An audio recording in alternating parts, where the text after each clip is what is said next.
Okay, signs flashing. Camera 1, camera 2, camera 3, camera 1. I think I remembered. Nope. I didn't bring the car. It's over here. That's how we start off. That's how we started off. That thing. I mean, we didn't need to bring it out immediately, right? Oh, I also didn't open for the tab for wheel of names. I wonder if I'm going to tab out here and I'm going to see if Wheel of Names remembers me. Wheel of Names. Come on, Wheel of Names. Come on, Wheel of Names. Remember me. Yes! Today is the best day. Multi-view windowed. Why does it always close out? What if I leave it right here? Will it have beef? I don't think it'll have beef. There we go. As long as I can see it. As long as I can see it.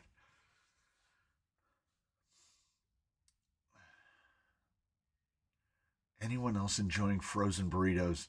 No, I had some pasta. I had some pasta. That's what I had. It made me kind of sleepy. I don't think I've ever had pasta immediately before doing one of these. It really made me kind of tired. There it is. You probably saw it yesterday. Here we're seeing it again today. It's noisy. I will give it that. It's definitely got that going for it. But it drove, I think, well enough. And in normal operation, you don't even hear the very noisy collaboration of the Goop and the what is it, 9i mod? The Goop and the 9i mod. It's all right. It's all right. The Nissan was a good choice because you can carve the fenders way out and it doesn't really look weird. And glossy black on the bed. Almost looks like I painted the bed on the inside. Impossible to get the paint up in there. Just impossible. You'd have to paint it by hand. Like, how are you supposed to get up in there? So it's all kind of like weird faded. But it painted real fast. It painted real fast, and that's what's most important. Because the 1 hour paint job is where we live. And for whatever reason, I can't, a little bit of overspray mask still attached. I can't beef about Horizon /Proline because for whatever reason, the bodies go on sale inexplicably all the time for no reason. This body was like $33. And that's, yeah, EFP, it is definitely a Nissan. It had the overspray mask stuck all over it. It had the big silver things along the bottom that say SEV6, and I was like, I'm not all about that. We need giant white Nissans on the side. So there it is. There it is. I'm gonna set it over here. I've got a box to open. I've started doing stuff.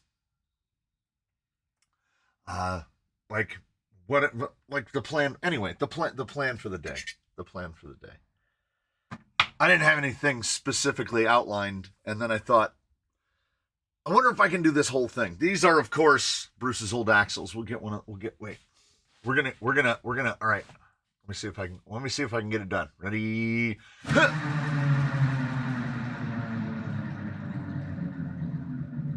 It's all the spins. I think I like that low. You get that low angle one. It's nice. And on the low angle one, the camera doesn't go. All painted from the inside, 100%. Yeah, I fired up the Cricut Oracal 531 Auramask, 831 Auramask. So just, I felt triangles, and there they are.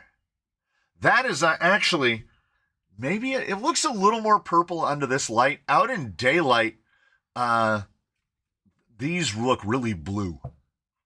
But it's PS10, it's purple. Yes, it does indeed come with the Nissan stickers. It is a Nissan. I don't want you to forget that it's a Nissan. But no, these are decals. I mean, I could have cut them, but I didn't have to. So that helps. I got a box from, it came yesterday, day before yesterday. I got a box from Spalding. Someone lives on Bridge Road in Spalding, United Kingdom. I don't know what it is, but if I see a box, I think I have to unbox it. No, I have no idea. I genuinely don't. I'm just trying not to dox myself and or the person that said it, and I'm trying to figure out how to open it. I'm trying to find out how to open the box without opening myself. That's the usual goal.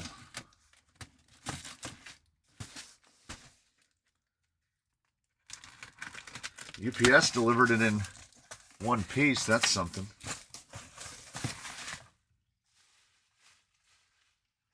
Bubble wrap. Okay. All right. I'm unboxing. What machine do you cut stickers with? Yeah, a Cricut. I have a Cricut Explore Air, the original one.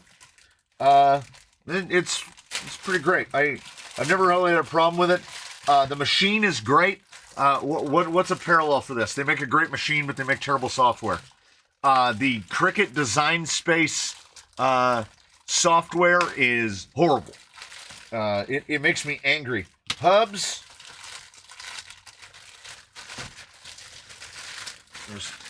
I'm absolutely brawling with some bubble wrap over here.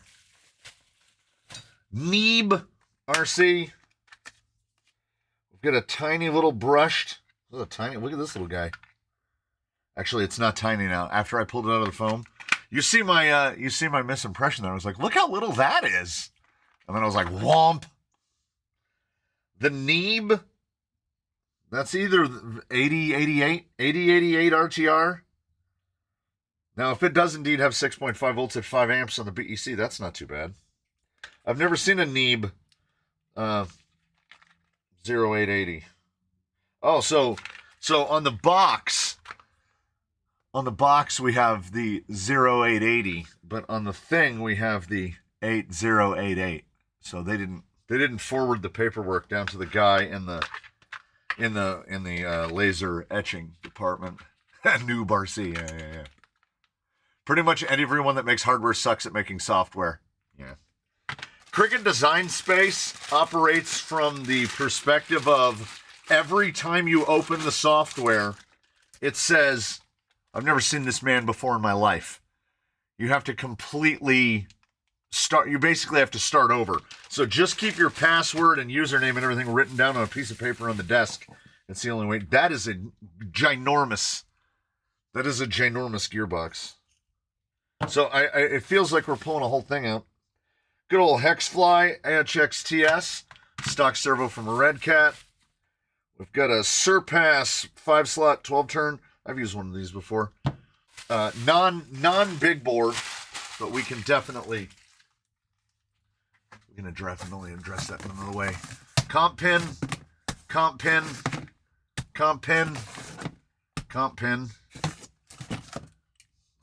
Pair of chassis rails. I've seen these chassis rails before. Have I seen these? I feel like I've seen these chassis rails before. When is that Boom Racing getting built? I'm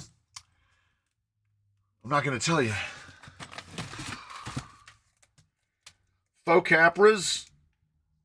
had some cutting done on them. Looks like somebody was running a rim that didn't have enough clearance. Got a little cutting on those. I think I built a giveaway rig on the nylon Capras. We've got links.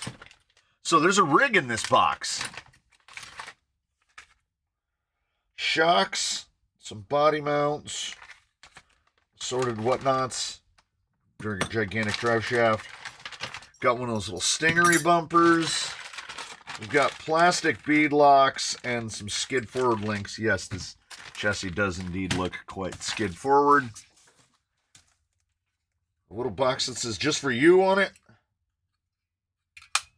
I mean, all right.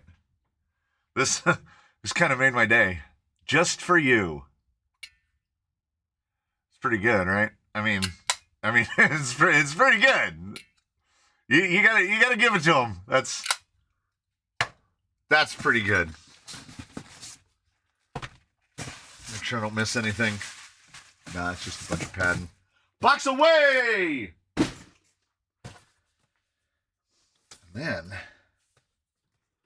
looks like what shocks? They look very much like the Amazon shocks that I put on Bruce. They definitely don't have oil in them. You could shoot stuff with these. So what we're looking at. Oh! Don't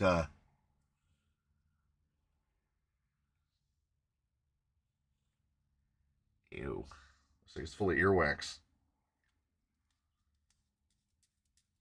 But they are, I mean, that's not a problem. 90s. And if there's definitely a thing I have, it's 90s. I want to see this radio. Oh man. Oh man. Unfortunately, this isn't styrofoam, so we can't get Hugo with it. That is the worst radio I've ever seen. Now, it does appear to... We've got a selector wheel in the center, and apparently we can adjust steering trim, dual rate, reverse it, throttle trim, throttle dual rate, throttle reversing. It's got a channel 3 and a channel 4, mechanical switch, but my God, it feels terrible. Yeah, I mean, look at the size of the steering wheel. It's not. I mean, I hit my other finger with the trigger. That is, ergonomically speaking. Now it does have the little thing here in the front. I guess if you're gonna go pistolero, I guess it's got the front grip. I don't know, for muzzle control. That's terrible. I'm still gonna try it. You know that. You know I'm gonna try it. It's the GA 4H. All right. So I was sent all of the parts of a thing,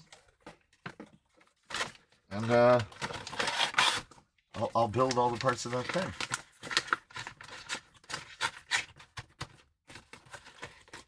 Fits like a glove. Like a glove. All right, now what we've done is we've ejected the box that it was in. Where's my empty bin?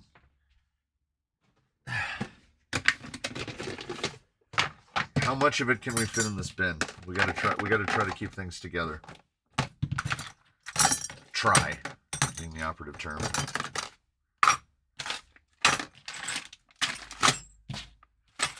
Bloop. Room on the rack? Nope.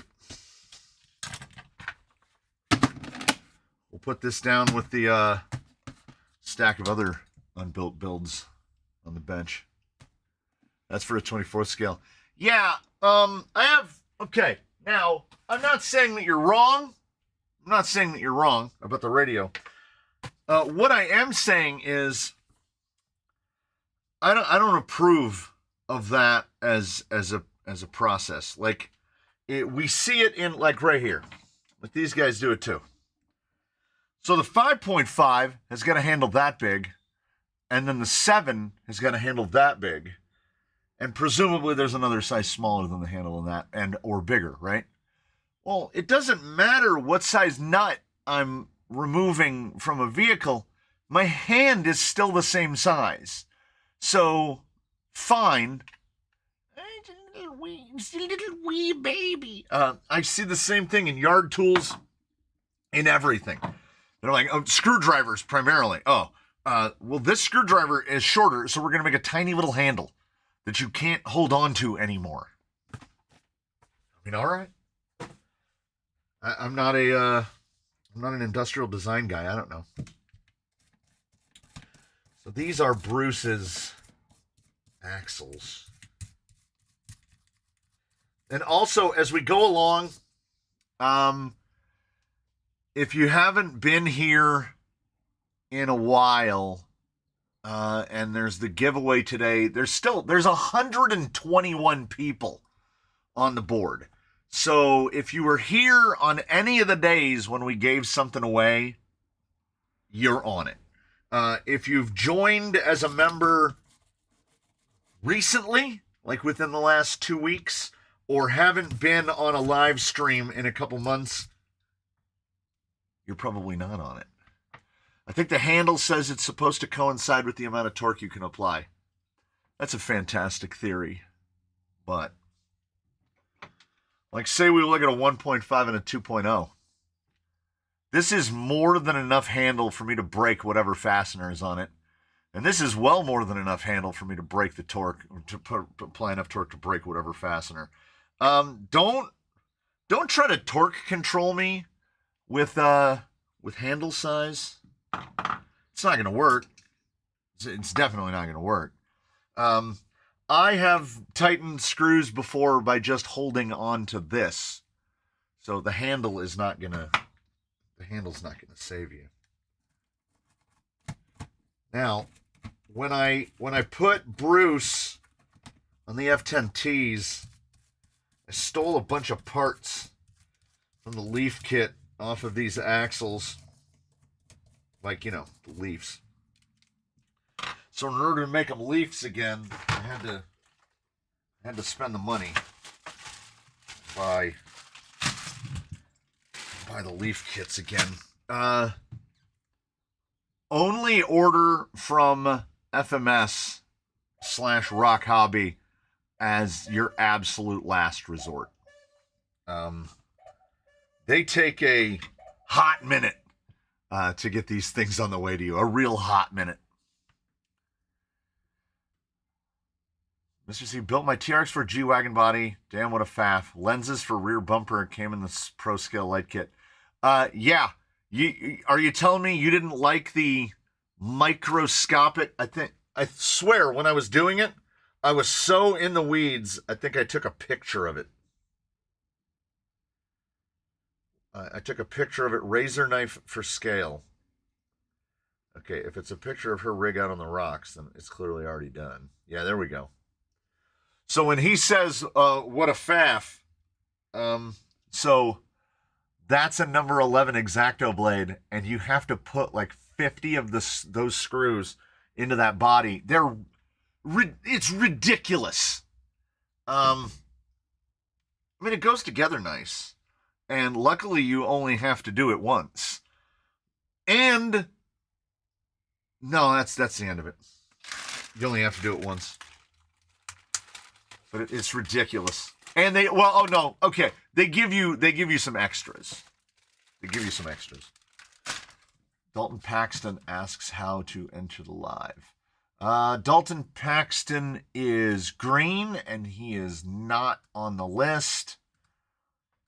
So we'll put Dalton Paxton. And then Joe asked, do you have to be a member to win? Yes. Yes, you do. Chuck is here. Ooh, to me, a copper on the G-Wagon probably looks pretty good. The wife picked out her color, and I think she did great. I need that part. I need that part. not those. I don't need those. There, wait. Those. These. Now, I'm going to have to come to a conclusion as to how many. Dustin Woodham is already on the list. Barry Rhodes is not.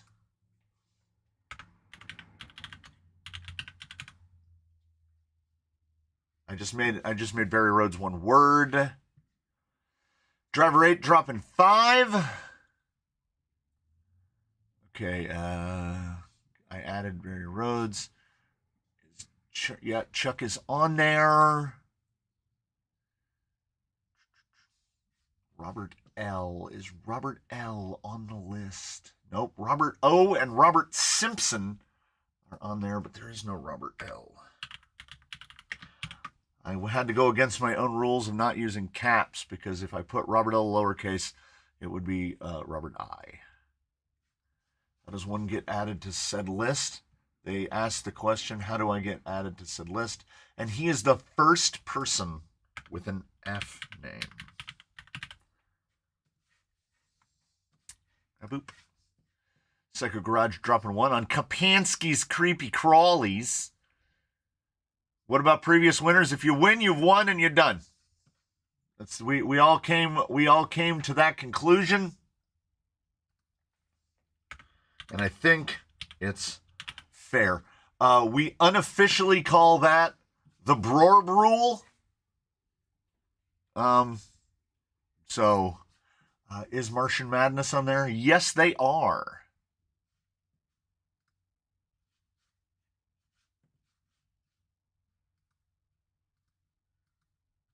Okay. Yeah, Ed is there. He's not on the list, but he's there. What list am I on? You're not on this one. If you want to be on this one, I'll put you on this one. Because there's no other F names on here. Franco Tarantino. Unless you don't, I mean, you can always just opt out. You don't have to. I'm in. I don't know if I was a member last time, at least for fun, if I can't win, because I think you are on here. Yes, you are. I think Erwin said to put your name on it. So we put your name on it. Besides, you're kind of you kind of work here. So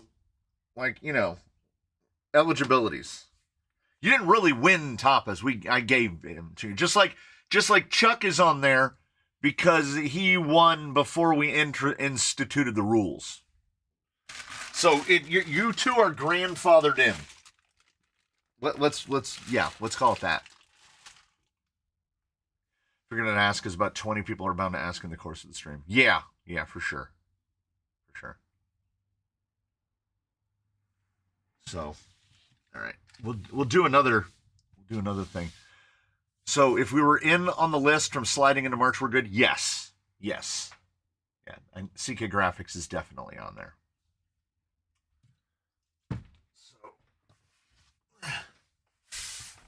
So this will be reasonably obvious. Well, maybe not. As I said, only order from FMS if you absolutely have to. I had ordered the leaf bits and stuff. I got some extra pieces. Like I have an extra front brace. I got a full axle housing. I got a replacement bumper. I got some bits and pieces, right? Because looking at what had been removed from Bruce, I was like, I can probably build a basic chassis. I can fit it with the electronics, wheels, tires, all that stuff. All I really need is I want to do like a truckster, right? I just want the bare bones of the chassis and the seats, right? So like a stripped down off-roady version, right? Because then also you can put a 12-inch figure in it and not have a problem. So I went on FMS and I built up a cart, which was basically just the simplest elements of the FJ40. So like the bottom of it and a hood and the front grille, the 2 front seats, basic stuff. Put it all in the cart, Went to check out. Shipping was $45, which took the total cost of the order to like $160. And while I was laboring over it, I was like, oh, I'll let it sit for a couple days and I'll let it marinate. I got my Amazon affiliate money, so I just bought another one, which will, of course, put me right back to where I am now. We're gonna have a whole bunch left over. Like, we're gonna have 2/3 of a body, axles, suspension. This is proper unboxing stuff. There's a real vacuum there. Woo!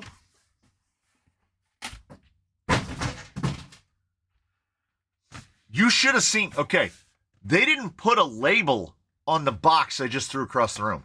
They put that box in another box, and that box, you could curl up inside of it. It is truly enormous. Like, it's got to be 30 by 30 by 18 or so. Oh, gone are the good old days. We see shrinkflation happening. Those who've seen FJ40s before, anything FMS comes in those neat but pointless, the blow molded styrofoam dark gray case with a handle on it and everything, and it unlocks and you can take the rig out of it. They ain't doing that anymore. Well, no, they are. It's still the box. It's white now. It's another one for the dumpsters. So, well, they sort of are. There's a handle. There's the hinges, and there's the latches. Okay, we're still there. Like, it's so neat, right? And then you open it, and you go, now what do I do with this? If they made it to where it wasn't molded on the inside, and you could just, I don't know, use it as a cooler.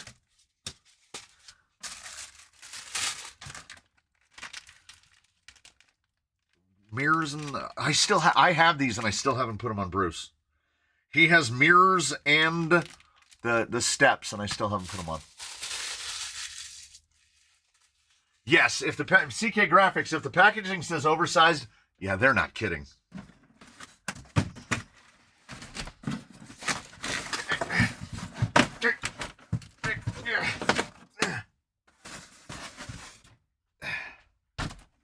Oh my God, it's been a hot minute. Yeah, see, now what do you do with this? Oh, the yellow comes in a white cooler. Oh, I did not know that. Every FMS I've gotten has come in the dark gray one. The Jeep was in the dark gray one. Everything was in the dark gray one until this one. Now what do I do with it?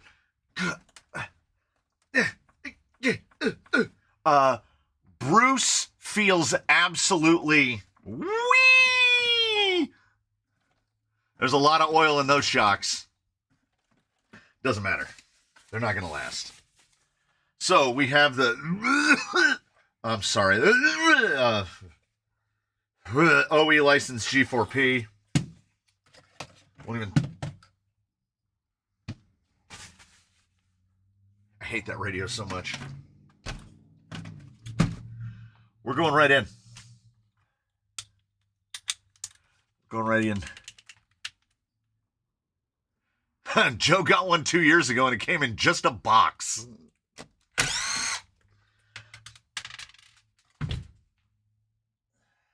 don't actually care if that spacer falls. Oh, but the hex came straight off with it. That's okay. Don't need them. Don't need them. I will keep the wheel nuts, though. Those could come in handy. A little foamy zip tied on there.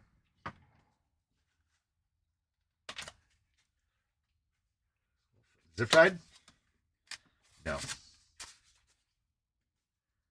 Let's see how much we can get off of this. And then what we'll have to come to a determination of as I'm assembling the leaf packs is, so this is going to weigh what J Concept's body works best for self-writing.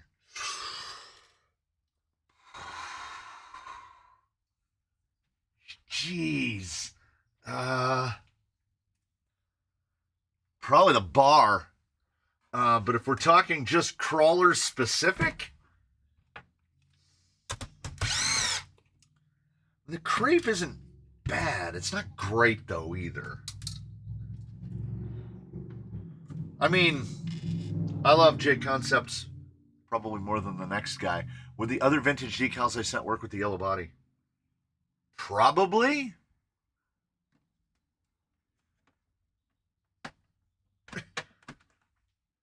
That door's taped shut. Will this one be Sheila to go with Bruce? I think we've kind of casually agreed that we were going to name the boat Sheila. Is that FJ called Honey? That's the color of Winnie the Pooh's honey, aka Honey.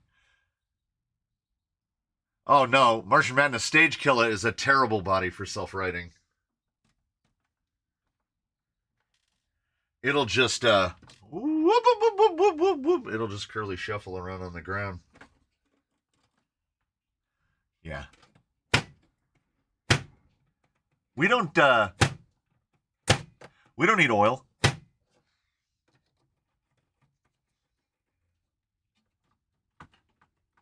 Ugh. Jeez. Well, you get the technically 6-link front end. We've got the 2 uppers, the 2 lowers. There's the panhard. There's the drag link. The suspension feels just as absolutely terrible as you would think that it would. Oh, Mr. MKRC, I'm definitely going to put those fenders in this thing. Because I already have to. Look at this. Look at this. That's my favorite thing of the whole process so far. That's amazing. FMS, what are you doing? That's excellent. Was everything intact with that chassis I sent you? Was it the one that I just unboxed? Or the one that I got a couple days ago? Like, I want to keep them, but yeah, camping mats. I don't know if that was necessary. Imagine if FMS had made the 80 series like this instead of the abomination that was the FCX10. Yeah.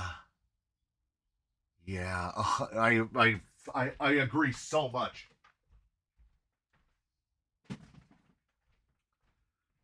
I had just cleaned up all the cardboard boxes and now they're back. Now they're back.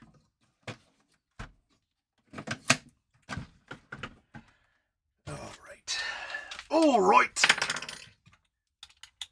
The one you got a couple of days ago from Dark. Oh, yeah. No, that one, that is in it's in the drawer, the chassis drawer. I have a chassis drawer. It's in the chassis drawer. If that foam is needed for support, it's already too late. Yeah, I don't understand why they would go through that effort.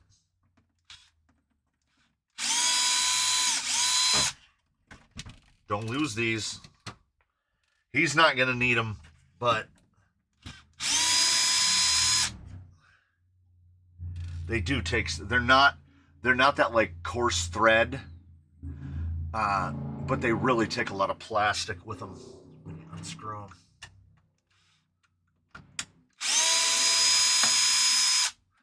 I mean, we get it just takes body with it. So the next time you go to screw these back in, they just mess everything up. What do you think about the foams in the Voodoo? I find the fronts to have horrible side roll. To be completely honest, and I know it might sound a little bit like a hot take. This is a little bit of a hot take. So I think this is a front. So this is a front.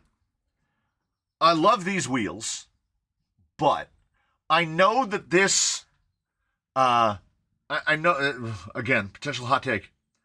I don't think this tire and this insert are really well suited to the Wizard.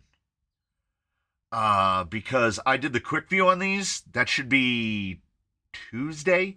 Quick view of this will be up on Tuesday.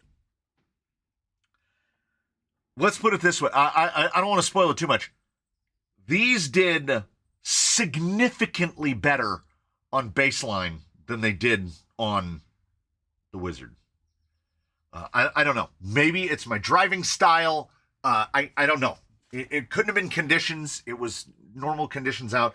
But I was genuinely impressed by them on baseline and was like, with regards to them on the Wizard. I've been looking for the fridge home, but not sure where to get. Veggie Saver is the one. It's yellow and green. There is one of them on Amazon, which is unfortunately also yellow and green, and you don't like that one because they're super, super thin.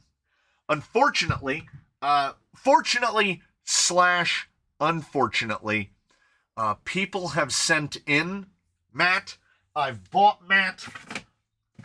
The fortunate part is I have it. The unfortunate part is Tim Tins are basically unavailable right now because I'm ready. I'm ready, universe. Whenever you want to give me some Tim Tins, I will take them. Because I can make like 20 sets of customs. Put cut and shut crawlers on mine with some weight and custom inserts. Yeah, Jonathan, Tuesday is where that is. Let me know if you want to sell on the leftover body parts for my FJ. I'm probably not averse to it. It would just come down to what does it cost to get it across the ocean.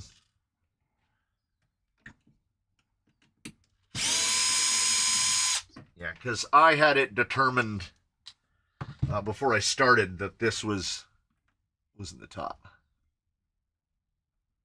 I sometimes feel if tires need a bit of weight to perform well. I believe the same thing. I believe the exact same thing. Getting down, like say, if we set, oh, that's lovely FMS. It just left goop all over the side. Let's say we call lightweight. I generally call anything under 5.5 pounds lightweight. Testing new tires for the Lizard when? Oh, Monday. I'm not saying that I filmed them in the same session, but I filmed them in the same session. I have to get there's a box under the bench called Bruce's Bits. I've got to get the, oh, that one was worse. I should have used the heat gun. But it's not really a problem. This thing's going to get all scored up driving around anyway. Bill Truitt had to get the taxes done. Mr. Truitt, this is America.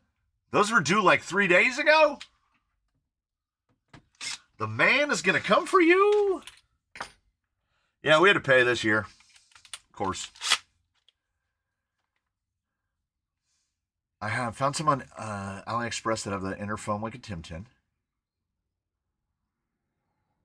Gertrude is what I call my Skyline. It was the only name we could think of that had GTR in the right order. Oh.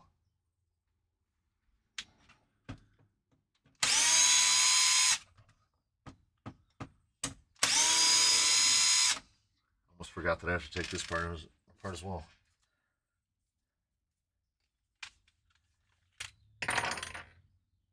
I don't even know. I don't even know if it would have been easier. I bought frame rails and everything. And I was like, I went directly into my grandmother's life philosophy of, look how much money I saved by buying this thing.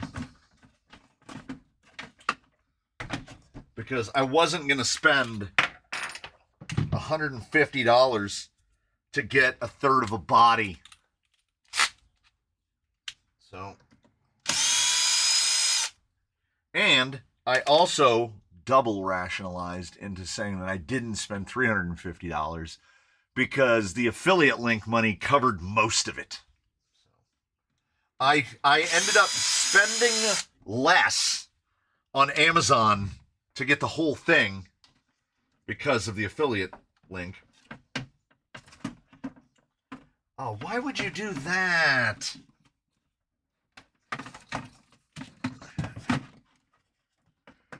Oh, I don't know. Oh. Well, he's starting his patina right now. So he would explain why the hood was so difficult to get open. Oh, those don't peel off at all. Those are terrible. Yeah, if the government owes you money, they'd probably prefer that you forget to file altogether.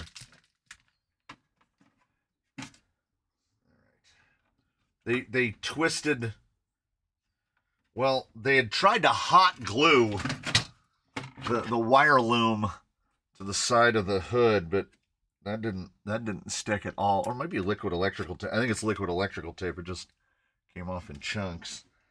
But the only electronics that are staying in this thing, oh God, I don't remember if the stock electronics in Bruce were all split loomed like this. I'm not a fan of this stuff at all. It's getting a Fusion 1800, so we're getting rid of most of this. If anybody likes extremely bargain basement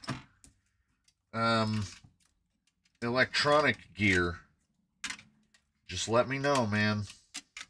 Just let me know. Every piece of electronics is coming out of this. I didn't even look through the bin to see what servo's going in. If I've got another 32 AGFRC, it's that. If I don't, I think there's another Reefs 444 in there. I hate that stuff. I would rather have my wires zip tied together. Martian Madness has a use for stock electronics. Well, not only stock electronics that will literally have never. Now you got to get another $285 gearbox. Shh.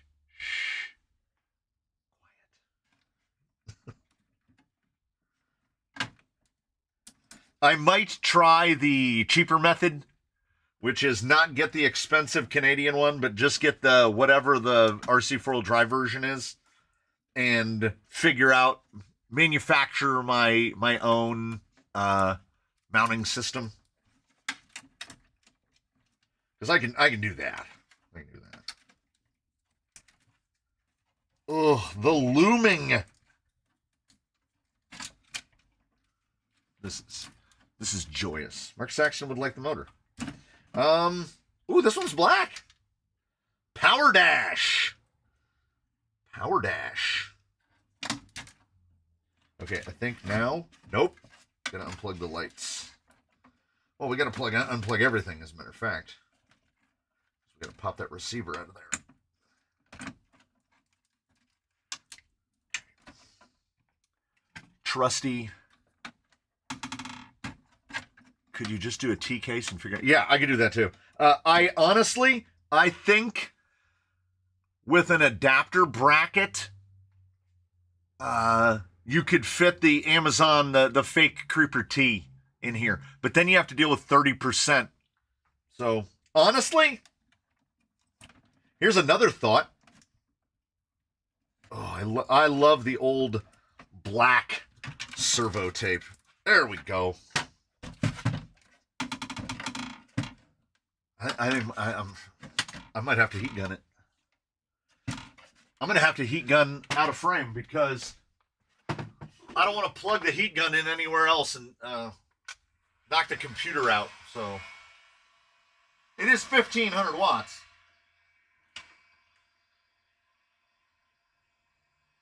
So, yeah. Yeah. Perfect.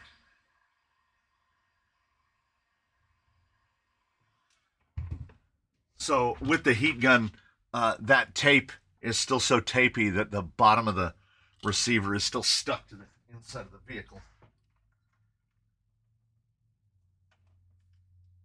There we go. I do not like... I'm glad that we don't live in the time of the old servo tape anymore.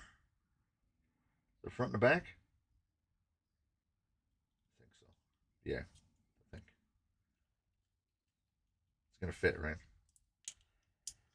I didn't ruin this worthless receiver, did I?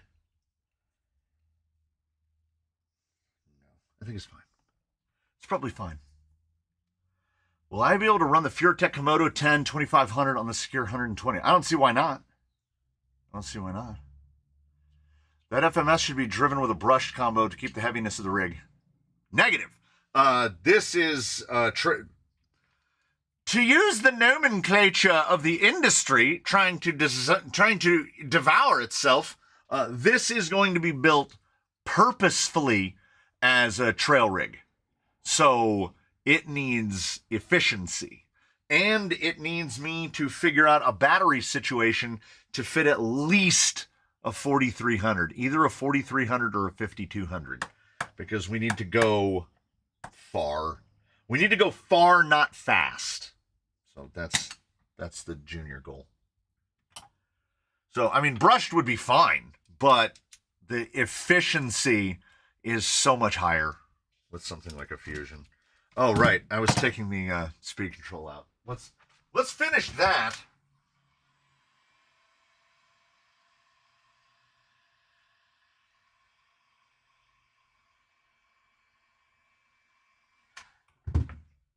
Forgot my screwdriver. Pop. Hey! 1040 brushed. My machine shop wants to invest in a 3D printer. Can anyone? Oh yeah. It's the Bamboo. And if MKRC says to buy it, buy that one. I wish I had known of his existence before I bought mine. Which is, no, I take that back. No, I mean it, but also I don't. I have no problems with my KDX Max 3. I just don't like 3D printing. So, it's probably objectively fine. It's closed cabinet. It's all the things, right? It only really gave me issues because I didn't know you were supposed to, clean and maintain it. So I ran it for hours and hours and hours and hours. It ran for a week straight, probably 150 hours of printing, and I never did anything except change filament. Because I just want things to be tools. I want tools to be tools. And 3D printers require a little bit of attention, apparently. I don't know. I wasn't helping it out, let's put it that way. That some bitch! That tape hardened back up and stuck back down.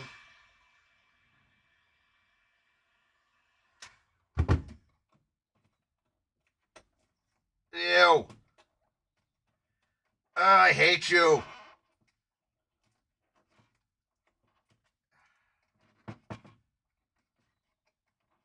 It leaves there's a wonderful tar-like residue over the inside of that now. Oh, I should be able to, I think I got everything, right? 6 screws? Yeah, 6 screws. Huzzah. Yeah, so, well, all right. I cleaned my Bamboo for the first time in almost 500 hours. I was gifted a membership last month and was going to become a member, but then gifted again this month. Can I not become a paid member until after the gifted one is done? I don't honestly know. I don't honestly know. Have you seen the AliExpress dual motor transmission with independent outputs? 1 motor per axle with all the mixing that allows. Yeah. I built a whole rig out of it, yeah. Oh, you can, and it will prorate your first payment. There you go. That guy knows more than me. So yeah, we're going full truckster here. Oh, look at those. That's going to be IKEA to the rescue. IKEA, save me. What is this servo tape you guys are talking about? Ha! Can't tell if he's kidding. So back in the olden times, and FMS is still operating from the framework of the olden times, servo tape was this extremely sticky foam that wanted to be applied once and then never again. It's terrible. The new clear stuff is just, it goes on easy, it comes off easy, it holds better, it won't try to break your stuff when you remove it. We need something real small. Probably, was that 00? I've used the $7 IKEA multi-driver kit so much. Maybe the best individual $7 of 2024.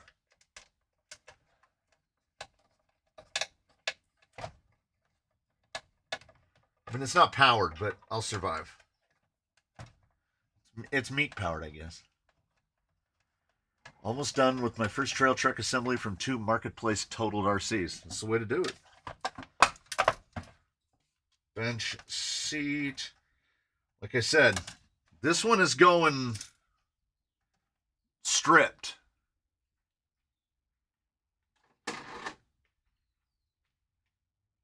Already lost one of the screws. So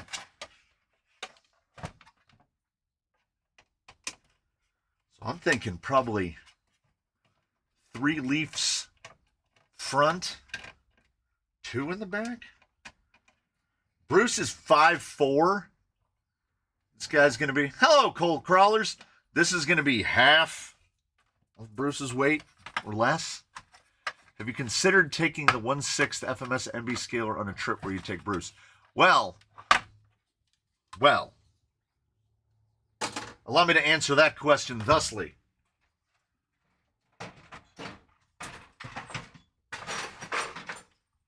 This is the current state. This is all I have of an MB scaler.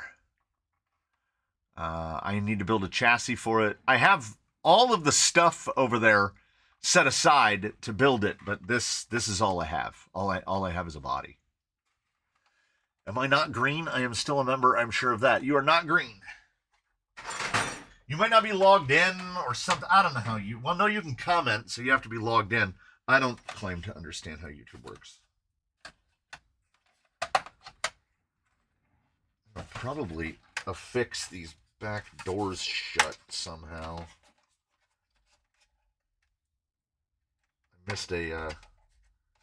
missed a sticky. It's not great. It is quite dusty.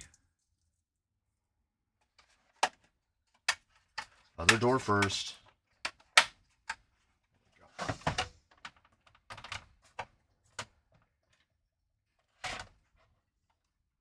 Yeah, we're going full Richard Hammond.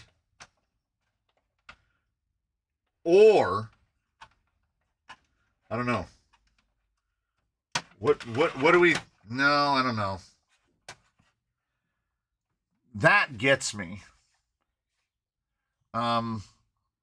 So I would just run it without the doors. Just do it without the doors. My plan was to do it without the doors. I was like, well, maybe. What if I chopped the tops off the doors and just ran it with doors with no tops? I'm losing interest. I just bought 5 new rigs and have 0 motivation to even look at them. That's weird. Like what is it? Uh-oh, we're gonna get into it.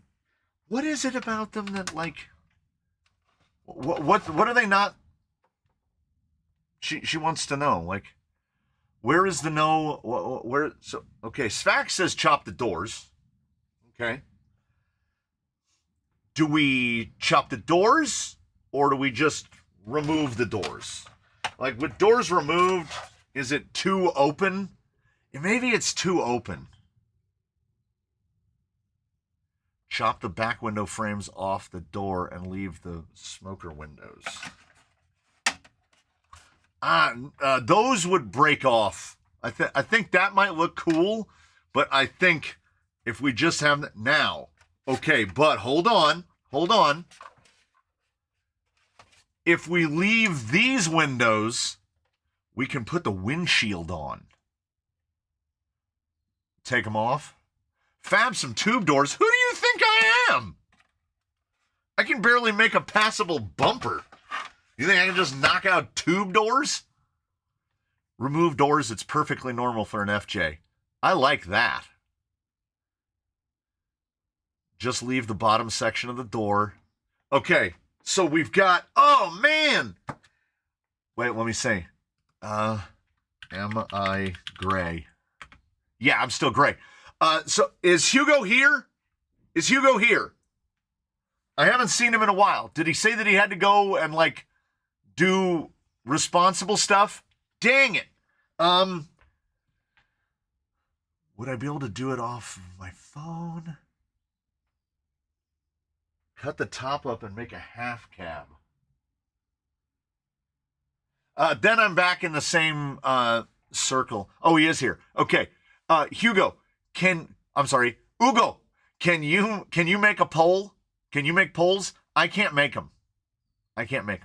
If you can make poles, chop the doors, remove the doors, half chop the doors. Oh, he's listening. Oh, okay.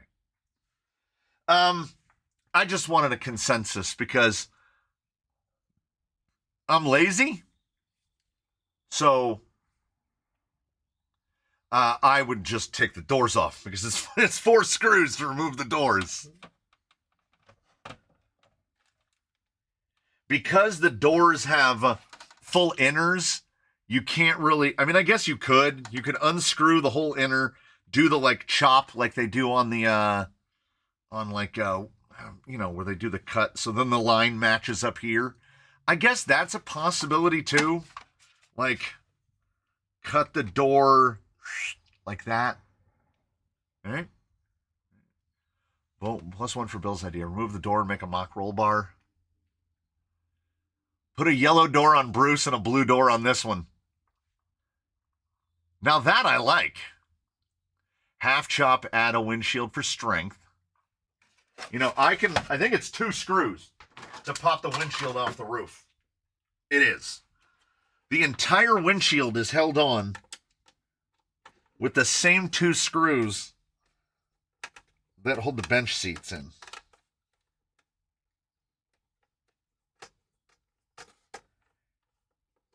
Yeah, same length and everything.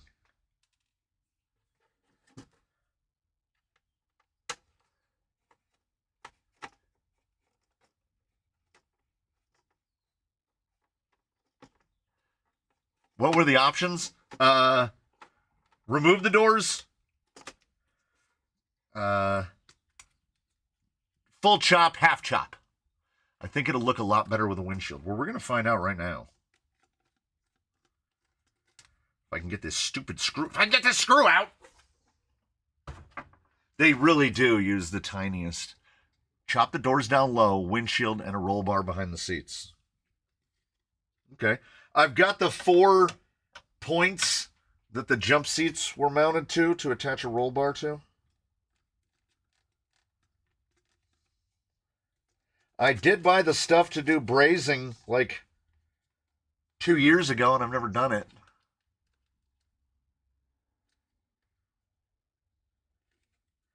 Mr. Mitchell, you need to go trailing. I'm telling you. It's maybe the most relaxing thing I've ever done. Like, it's so mellow, man. Big battery pack. I can't get this screw out. There we go. Just head out. All right, now, what I would have to do is modify the windshield to actually stay in place. Because there's nothing, like There's nothing to hold the windshield. Now, if we're leaving the windshield, and what do you call them? Smoker windows? Yeah, so we leave the door, and we leave the little, do normal people call them wing windows? Whatever these little front ones are. Cut the window frame, take this pane out, cut the window frame off, right? You following along? Oh my God, those are even tinier screws holding the windows on. Zip that off, and then I would probably just glue those together and then make the doors non-openable, because then it would actually be strong enough to like maintain integrity. They're called no draft windows. Vent windows. There you go. I've been wanting to tell you that new Associated 6x6 that just came out. Everyone is complaining about too many screw lengths in the kit. And I know that's, oh, I hate it so much. I've always called them butterfly windows. There's so many names for them. Oh, hello, Franco Tarantino's wife. Brazing is very easy. Apply the flux paste, heat the area until red hot, apply a brazing rod, and watch it flow around a joint and done. Yeah, that's one of those things. I have this sneaking suspicion that brazing is like rollerblading. It looks really easy. Turns out it's actually really hard. Maybe I'll take to it. Maybe it'll really frustrate me. I'm a few minutes behind the live, but the dual motor transmission on Ally is different. Ally has one where one motor points forward, one motor backwards. The one I was side by side. Oh, okay. All right. Safari windows. I like that. Irwin going to bed already. Man, that is some old man behavior right there.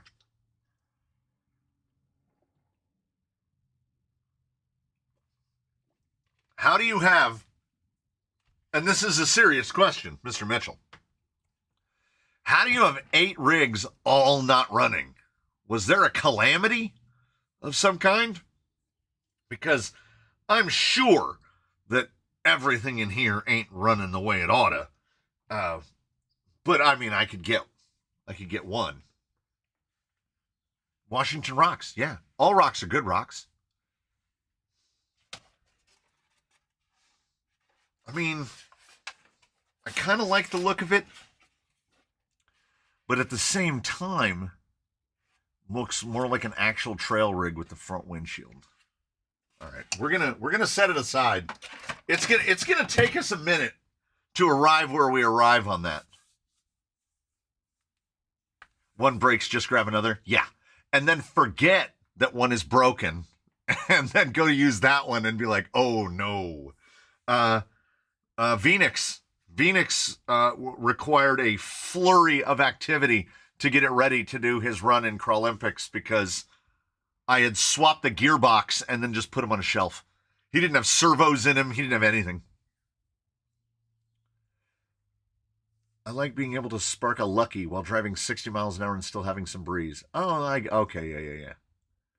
Jeremy needs a TRX4 Sport with a Fusion. Yeah. If my name turns up on the wheel, I would not be averse to having raucous. You got to be present to win. So if you're going to bed, you're going to bed. We will. That would be a very sad rewatch on the on the live, but them's the rules. I think everybody needs a TRX4 Sport with a Fusion. That's basically what the wife's truck is.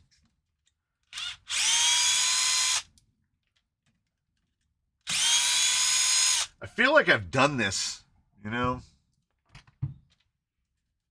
This all feels. Oh, that's where the goo was. Okay, I was hoping I didn't have to change the front piece, that they hadn't taken the leaf hanger off. Yeah, you'll notice right there. So this rig has never been used. You notice the little shiny spot right there? It's because if you're going to leave this thing linked, you have to cut the leaf hangers off or the suspension hits them. FJ40 windshield should fold forward. Oh. It doesn't, but I mean, it should. That's another option. It doesn't look very good. It's definitely an inner, outer, outer, inner. Like we could attach it so that it's laid down.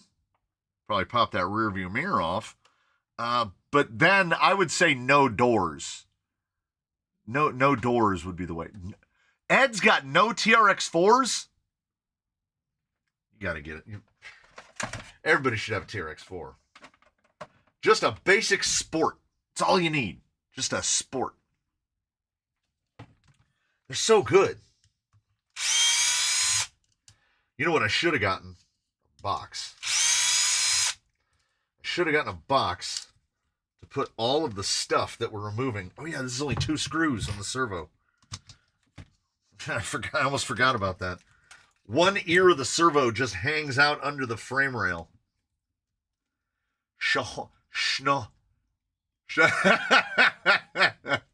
You're dead to me now. Windshield up is much better, yeah. Yeah, you got a Jeep, it would look too similar to the Willys with the windshield laid down. Oh. So 1.5. Yeah, this FMS loses the points because it's not about screws of different lengths. It's about change your driver 13 times just to get the thing apart. Back and forth, back and forth, back and forth. Also, let's put the drive shafts on upside down.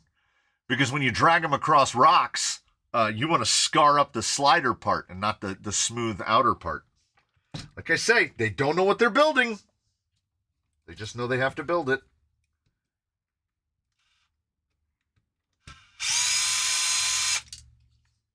It's a steel spacer. On account of because. There's another bit. I took the screw out of the horn for no reason. What was that? Okay, where did a lock nut come from?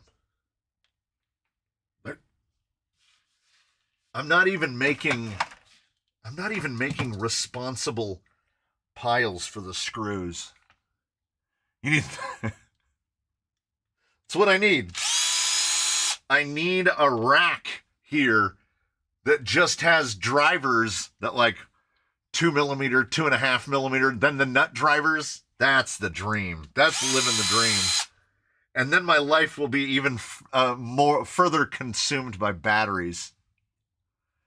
Do the cage to front and take 2 of the screws that mount to the top to secure. Oh, okay. Like up to here. That's out of frame. 3. So like to here. It's just going to focus on this box. Whoop.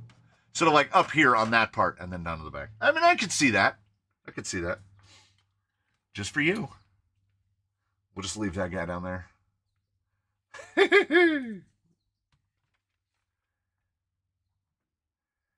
Is that interior in the G-Wagon yet? You know it isn't. You know it isn't. Before you even ask, you know it isn't. And Mr. Truitt has installed one.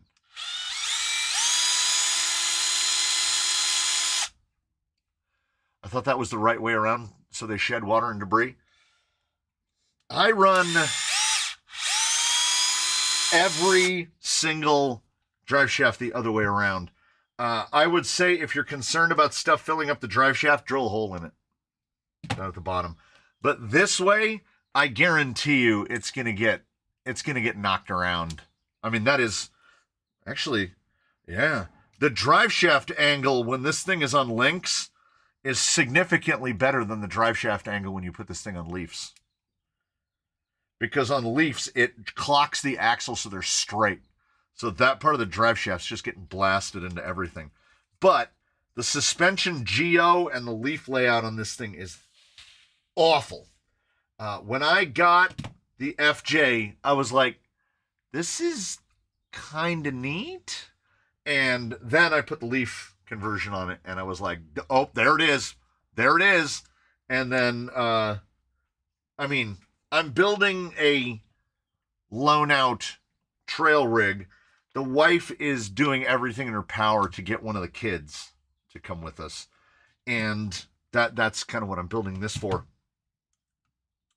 And my first thought was, another FMS FJ40.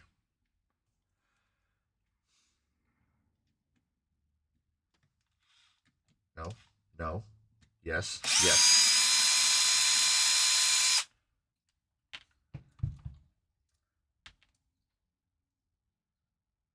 Oh yeah, I remember these shocks now.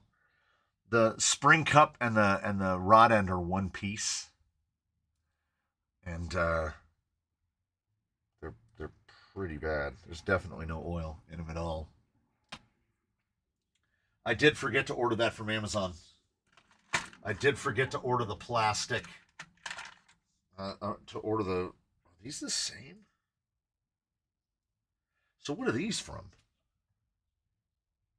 What are these from? I thought these were stock FJ40 shocks. What are these from? Are these FMS? Are these MST shocks? I will probably put oil in those MSTs and run those because I don't really have anything else in a 70. Though, I could drill some holes. I don't want to get too complicated. I'm getting too complicated. We'll get the leafs installed, and then we'll get complicated. Yeah, racing 65mm big bores. That's too short. Well, maybe it isn't. Is that too short? Are these 65s? And I've just been running 70s? These are 65s. Okay. Yeah, racing 65mm big bore. I'm Googling. Yeah, racing 65mm shocks. Go big bore. Oh, they're on A-main. They look cool. They look cool. Oh, wait. Is that on Amazon? Come on. Come on, Amazon. Free delivery the 29th. Sunset Retail. That's not bad. Oh, they're for touring cars. There you go. Yeah. I would have to buy a bunch.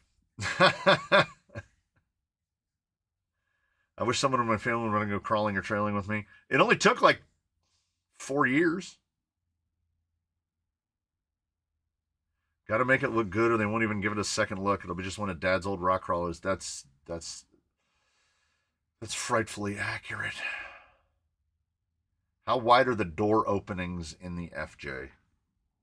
Like fore to aft? Big.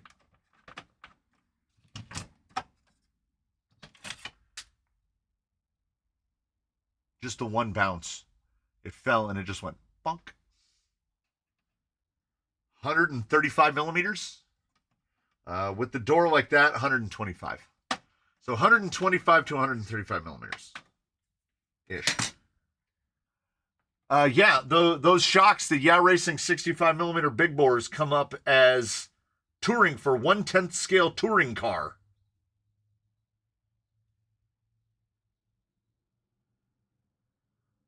They do look pretty good. 3 different sets of springs with the Yeah Racing big bores.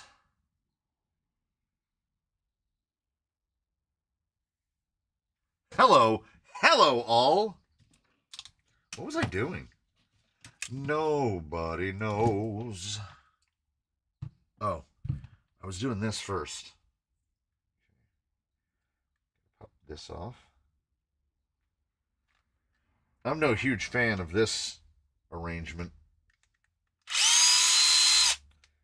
but it is what it is.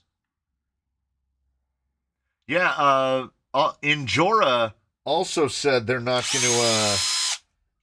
going to do tariff increases either.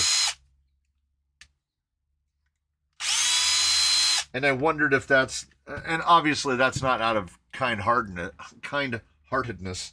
I can only assume that would be because the way they operate their business, they're angling their way around it somehow.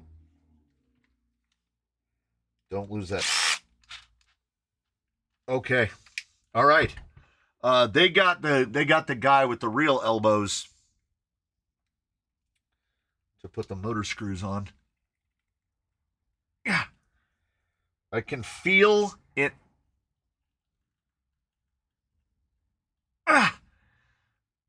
Just watch the veins in my hand. Yeah.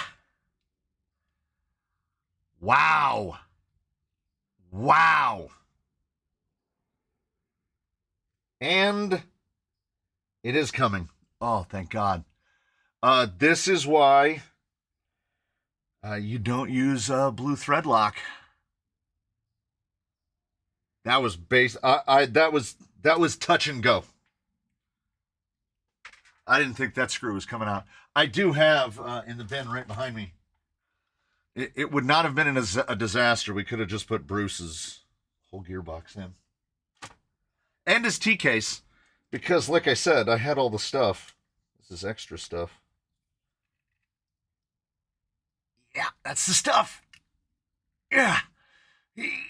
Yeah, that's how Asia Tees does it. As Mr. Truth said, a lot of stuff is made overseas, but the business here is U.S.-based. Yeah, Asia Tees has an office in Mesa, Arizona.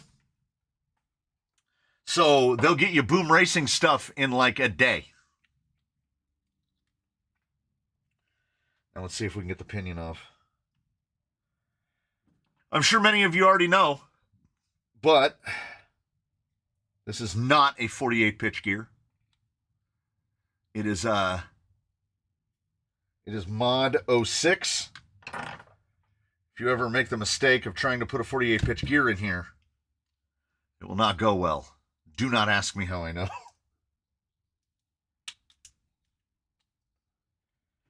For the pile. It's fine.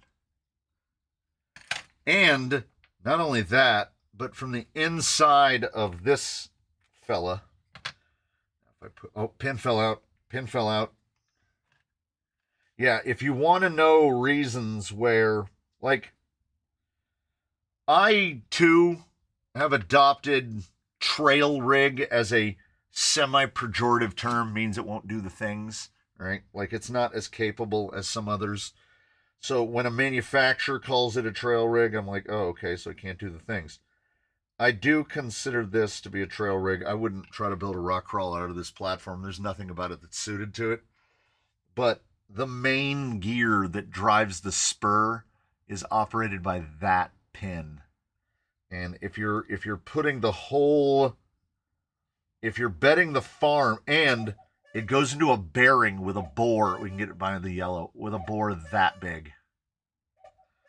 So the bearing, the top bearing that is basically off of the spur gear, although this is the spur gear, it goes gear to another intermediate gear. Look at that bearing. I've seen bigger bearings in like steering bell cranks. So that's a big part of why I didn't really think too long about spending $250 on a gearbox. Yeah, don't forget that pin has to drive a truck that's like 10 pounds. Yeah. And we're going to put a fusion on it. Now, it can go ahead and break. If it wants to try to break, it can go ahead and try to break. Because I've got 3 gearboxes, multiple T-cases. This is also one of the worst rigs to set pinion mesh on that you've ever seen. Because we've got to pop this gear off of here. Now, the easiest way, here's the way I did it before. You got to pull the outer one out, find your tweezers, get the other. So that top shaft has 2 of those micro pins in it. You pull that pin out, put this gear on here, put it here, get the motor in there. Oh, I got pretty close because the motor's got the rounded off end, right? Means you can't pull the thing down. So it actually looks like I got close, but I'm too close. You're getting, give me close camera. You get, wait, where am I? There you go. You're trying to get that mesh in there, and if this is in too far, you won't know until the whole thing is put together, and then you get to take the whole thing apart again. I mean, I truly enjoy that Canadian modded RC four-wheel drive gearbox because it fits one pinion. The mesh is built into the case. You can't mess it up. You just alter your motor to fit. You know, you choose your KV to suit what you've got. I need...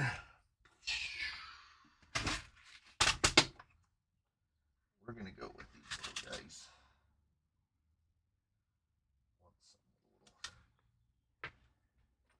A little more oomph to it. Okay, I've lost my 2.5. I've found it. That finger cam needs to become a staple of the channel. I can never remember where... Oh, you mean this guy? Yes. For responding to comments. Yes. Yes. We're gonna head over to finger cam to see how things are going. I cannot remember how I want to clock this. Oh, the fenders. The fenders. Okay. I'm going to screw this in place loosely. And then we'll put the fenders in it.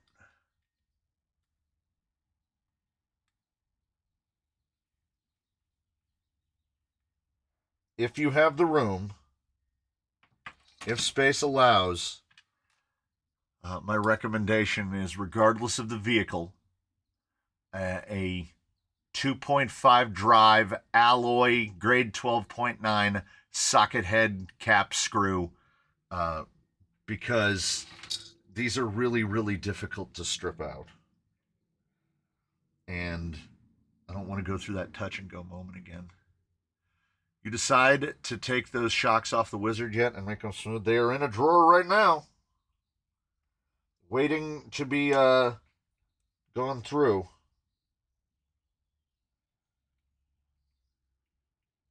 I think that's pretty good. Okay, so we have the motor aiming straight up and down, but I want to see where the fenders line up. By straight up and down, I mean wires straight up and down. As long as no pins fall out, everything's good. There's no chance under any color of sun that I finish this today. I am far too easily distracted. I keep bouncing back and forth from one thing to the other. Where's Bruce's box? MKRC was kind enough to send me 4 jerry cans. Bruce might only get 1. I've got to make a swing out. So look how good these are.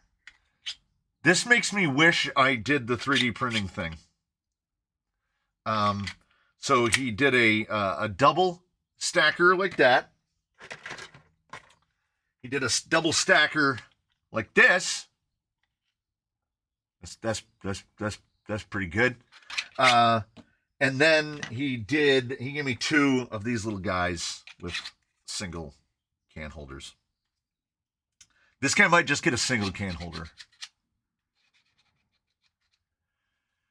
I'm kicking myself for not getting a Wizard. I was about to, and my crawling group was very negative about it, so I didn't make the purchase.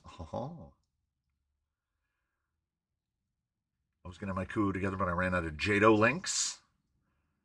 I'm going to my LHS to see if they have Fusions in stock today. I've never bought a Fusion in a store.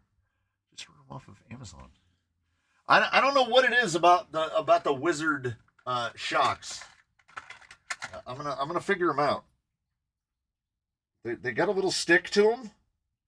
I'm basically just going to I'm gonna internet IT guy these. I'm just gonna take them completely apart and put them back together. Is what it is. 40 weight might have over damped them a little bit. I don't know. It's on my list. It's on my list of things.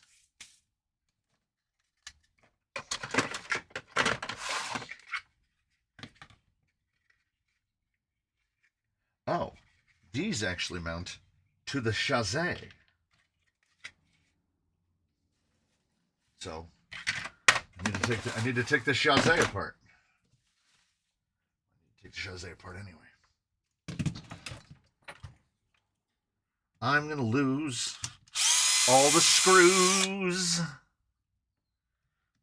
won't be able to find anything. But I have to replace all of the screws with stainless anyway. So, if anything, I should have just paid attention to what length was coming out of what, but I absolutely did not do that.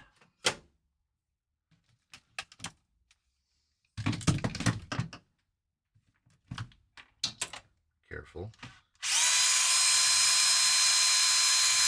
I didn't know that it was Easter on Sunday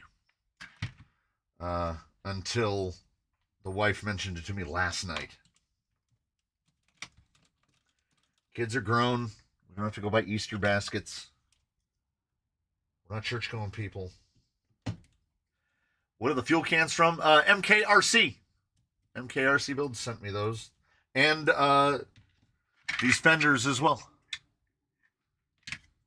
which we're going to bolt into this guy. Can't lose that. They lose those stupid reduced pins. My least favorite part about this vehicle as a platform are these drive shafts. They definitely successfully made a drive shaft that doesn't really fit anything else. I mean, structurally, they appear to be fine. And now I have a bunch of them because I got them off of Bruce. And now I don't really have to worry about axles, because to go with this axle, there's this other one. And then there's the one from Bruce. So this vehicle is definitely staying more FMS than what Bruce is. Bruce is still getting gradually less FMS.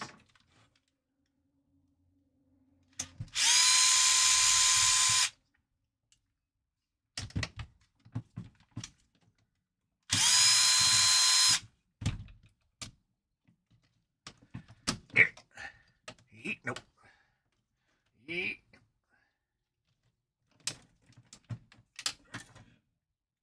Oh, now I remember.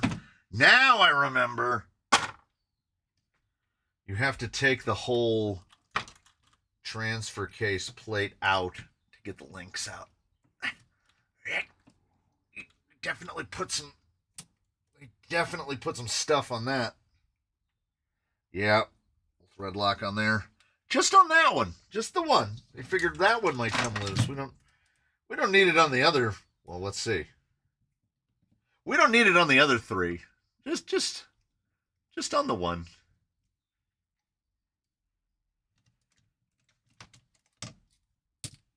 Okay, so shocks will go in the bin because we're not going to reuse those. That should do it. We'll figure something else out for shocks. David Hiscock's heading out, but he'll be back. Has anyone built one of the poised chassis or clones? I would have to know, like, I'd have to know what that looks like. I have no idea. I could well have built one and wouldn't know it. I don't know the names. Like, when we get a clone, most times I don't have any idea what it's a clone of. I just know by how inexpensive it is that it's a clone or it isn't.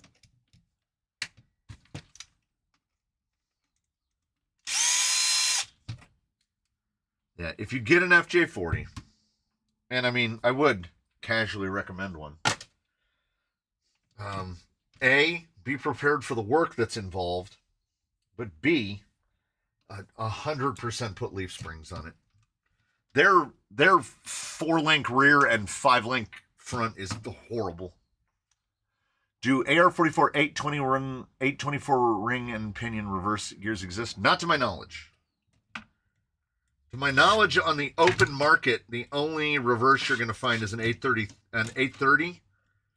And OT6 says they're going to make an 833. Or get an 833 made. I don't I don't know how that part works. But I've never actually seen one other than an 830 reverse.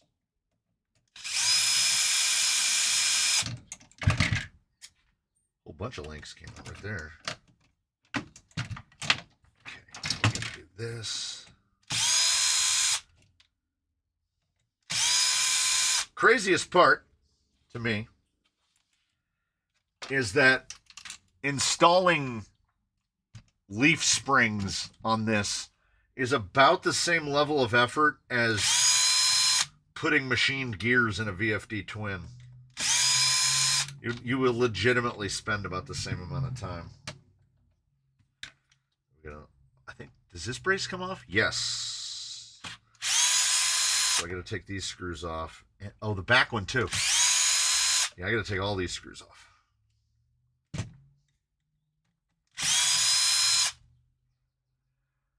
Thank you for letting me use that snippet. Oh, he said, hi, Ken. Got it. I was like, what snippet? I don't know who he's talking to. I took the entire top and doors off of my blue one and made the window fold down.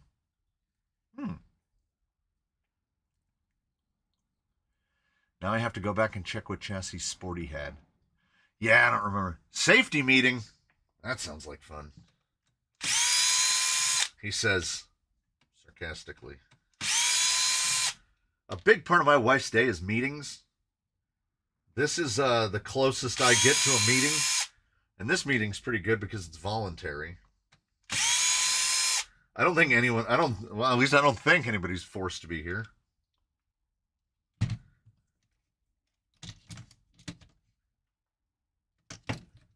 Kingpin, pan hard.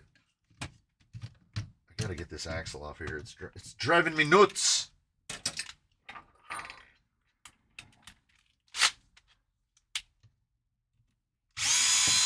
The panhard on this has the overwhelming appearance of something done at the last minute with no thoughts put into it. It's ridiculous. I mean, there's a panhard mount on the axle, but they went to the kingpin on that side. Now, it did get a reasonably close length between... Stuff's just falling off of it. It's not terrible. It just... It runs into everything. There's problems. There's problems with that thing. Oh, man. You gotta get every last screw out. My RC car addiction forces me to be here to learn as much as possible. Thanks to Wilson, I have to go check the orientation of 4 sets of drive shafts. The only reason I say it, and I don't think it's set hard and fast, but I have ripped some drive shafts up.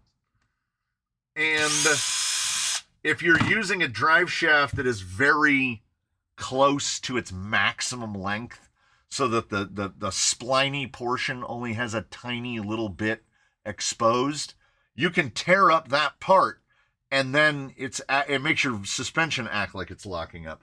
Oh, green safety meeting. That's the finger to the side of the nose type of safety meeting. I'm with you now. I'm with you.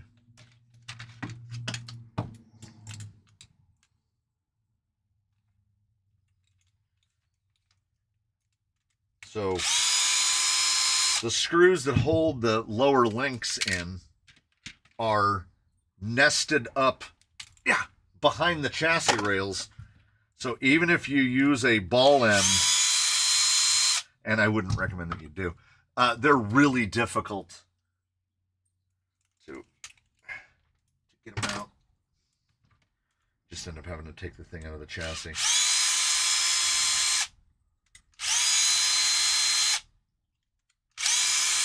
Can you imagine doing this manually?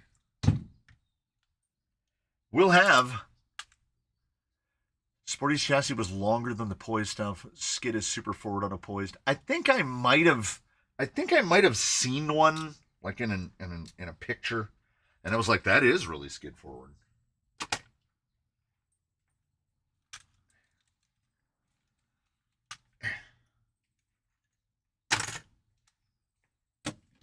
Fall into the bin. Yeah, that is how that goes. Okay. Figure probably a good idea to pay a little bit of attention to the way things go back together. Not a lot. At least a little.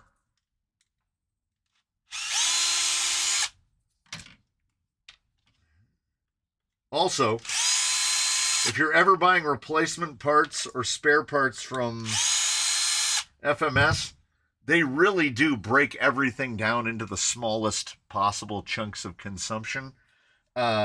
When you buy a rear bumper, where is it? It's right here in a bag. When you buy a rear bumper, the bumper comes with the little, I don't know what those are, whatever those silver things are, but the lenses are in a completely separate thing. Like so you don't get the lenses. I was just gonna cut out like pieces of like acrylic to make lenses. I was like, I'm not ordering again to get the lenses. So it goes like that, and this goes like this. That goes like that. Also, if you remove the, I'm just gonna do it right now. If you remove the receiver, screwdriver. If you remove the receiver and the little gray things, it really helps your departure, like a lot. Receiver sticks out really far.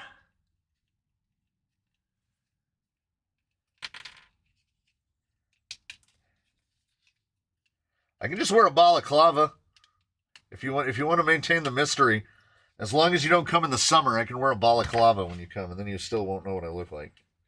I'm completely ordinary, so you'll forget what I look like almost immediately. I won't burn into your memory. Found some alloy offset axles for that LC80 DKK. Made that rigged from East. Nice.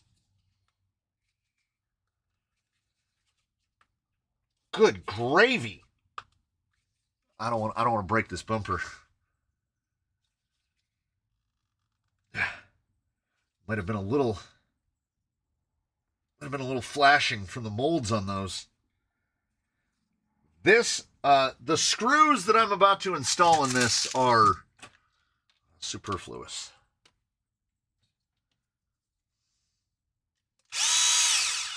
Those aren't doing anything. I put dents in my hand trying to press that thing in.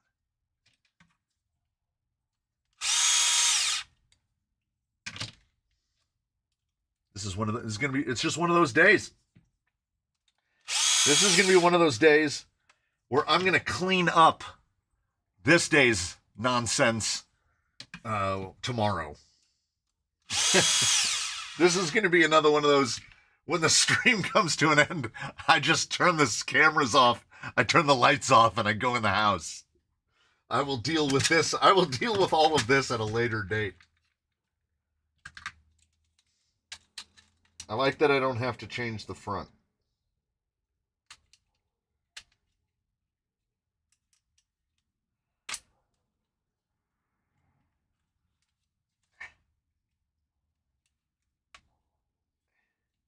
Come on. Come on.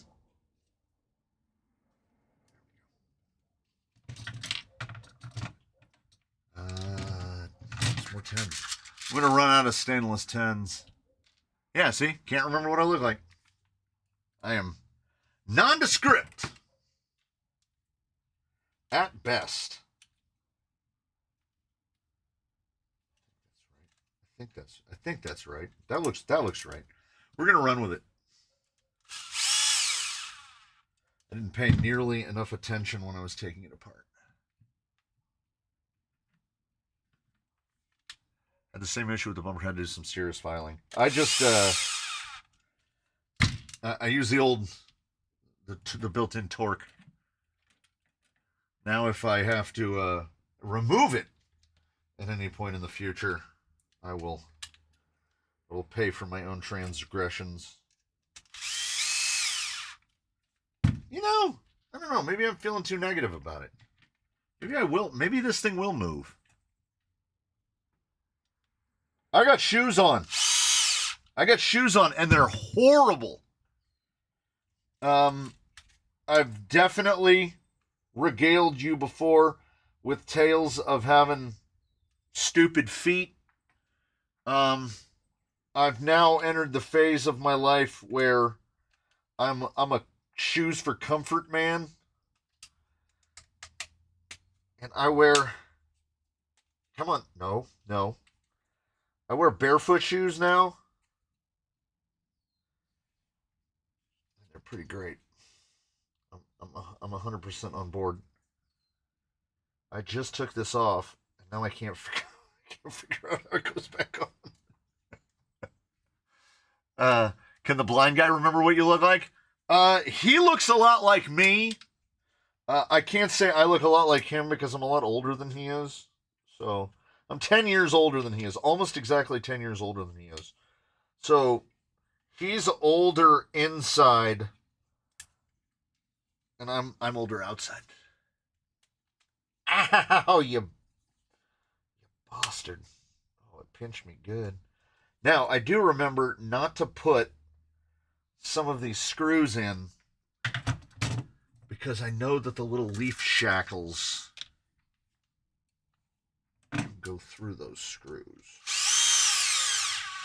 I can put these two in. Hold the thing together. Those Breeze shoes offered on social media are legit good. Breeze. Well, here's what I did. I wanted to try the zero drop barefoot shoes with the big toe box and everything. And I didn't want to spend, there are $200 pairs of those shoes. And I was like, I don't want to buy a $200 pair of shoes. I got real Beetlejuice right there. I don't want to buy a $200 pair of shoes. So I went on the Amazon and I bought a $40 set of shoes. Oh, dude. Artist rendering of me from the chat would be amazing. Because I have no idea what that guy's going to look like. And these aren't bad. They're not bad. The drawing is generally at the next cuckoo. So 2:17 p.m. Pacific Daylight Time. Okay, it's definitely not the bumper, and it's definitely this bracket. Because this bracket is fighting me. It's Tiny Hammer time. I need Susan? We'll see if... Hold on. We need a spot big enough for Susan to sit. Oh, wait. I need that. She's foam. Maybe she'll be helpful or unhelpful. I don't know. Boom. Tiny Hammer. Susan. Got her done. Got her done. You know what I should have done? I should have set Bruce over at the end of the bench so I could just look at his suspension. I might have to do that at some point. I know I can put these in. 10's a little long, but I have a lot of them. So. Hammer time. Can't touch. How do you do an artist rendering of a regular looking guy? Middle sliders, baby. Middle sliders. But because I can imagine, I have a pretend imagination of what that image would look like in my head. Because they'd be like, he's like normal and he wears a hat, but he's got really big hands and really big feet. And I would end up looking like, what is it? What was that mascot that Honeycomb Cereal had? I would end up looking like the honeycomb cereal mascot. Wait. Let me see if I can find it. I'll get you an artist's rendering of what I look like. Honeycomb cereal mascot. I don't want to take that. Yeah. Yeah. That's exactly what I look like. That's stunningly accurate, right? Big hands, big feet. Yeah. It's perfect. Honeycomb has known what I've looked like all these years. Go a bit slower. I'm feeding this into Chat GPT. Amazing. And Chat GPT had better come up with a picture of the honeycomb guy. All right. Now we have to pull. Where's that fender at?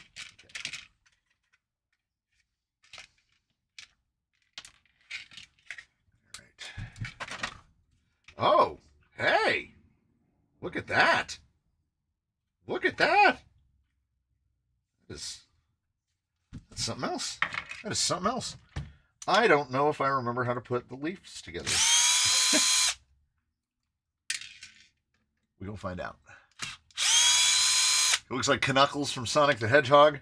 I know it's Knuckles, but Misadventures of Flapjack. Every time I say Knuckles, I say Knuckles. I can't avoid saying Knuckles. Do they fit? The holes line up with a startlingly level of precision. And luckily, I'm replacing all the fasteners because I'm going to have to go one step longer to sandwich the leaf hangers. We'll see what this... Oh, motor fell. We'll see what this does about, like, if I have to do any potential shimming. I want to get, before I get the leaves on, I want to get these fenders on and see how well they clear the body. They look great. However that guy's printing, it is printing. I've always imagined you look like Keith Olbermann. He's a middle sliders guy. That's fair.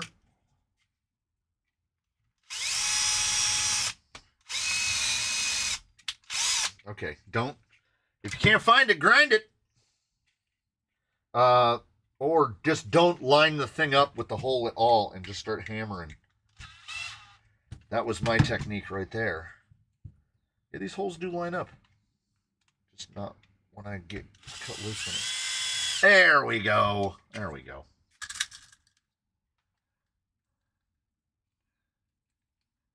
All this time I thought it was 50 cents. 50 cents. Yeah, Bubby the Whale.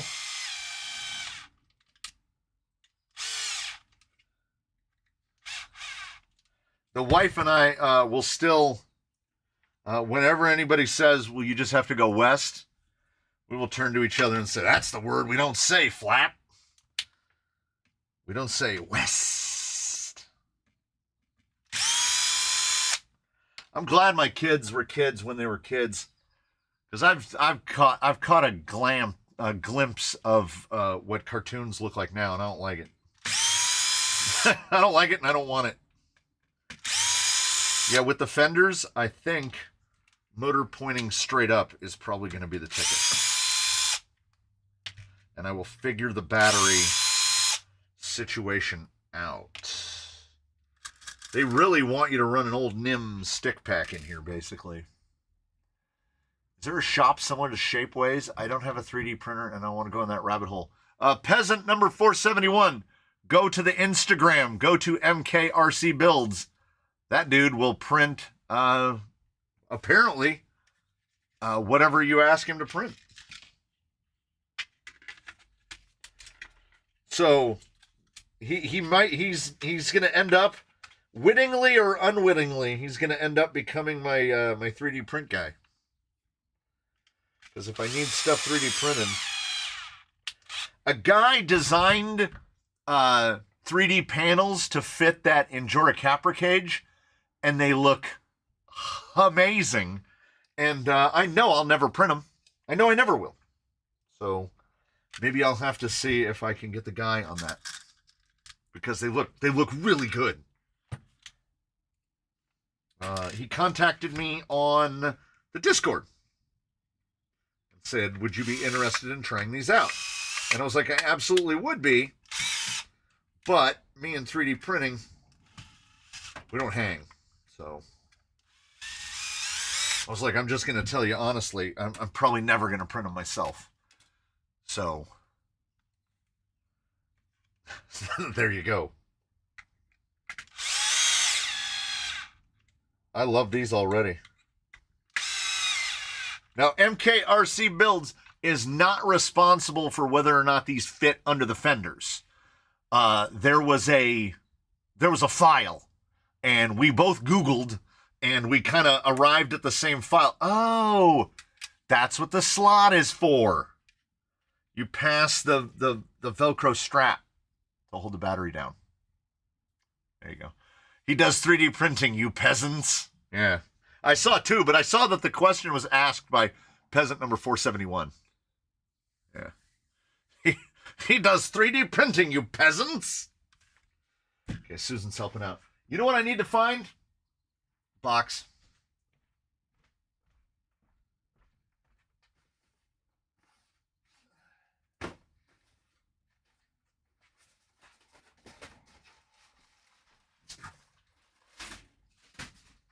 All right, this is the worst option. But it is a box.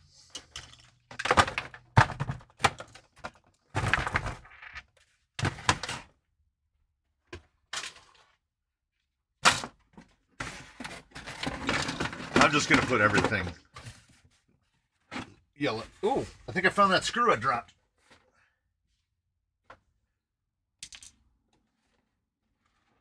I mean, these will probably get dispatched out to different people, but that's how we'll do it for now.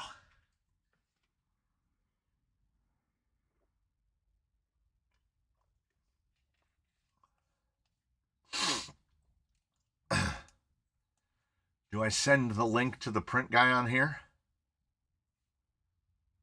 Yeah, you can. Yeah.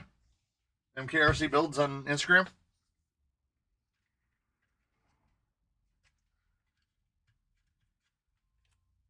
Razor knife. I'm going to cut off a finger. I don't want to bleed on the internet.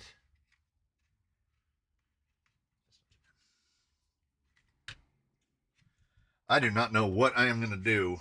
I don't know what I'm going to do to get a battery tray in this thing to hold a reasonably sized battery. Do I got a 5200 out? That's a 2S. The 3S is in the wife's rig right now. Let's put this back together. It goes like that. Oh, no, you didn't. Yes, you did.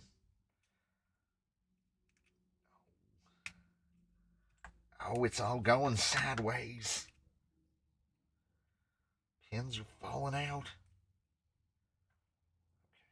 Okay. Rotate that right there. Push that on down like that. Find my tweezers. Get a little pin. Put a little pin in. This is a terrible gearbox. It's terrible. Maybe that's the thing. Maybe that's what I'll do. Maybe I will commit myself to the idea of fitting some alternative front gearbox to this thing. Because, oh, you know he almost did it. You know he did. I'm going to put stainless inside the gearbox for no reason. I did it on Bruce's. I might have a roller today. I might indeed. This is not looking too bad.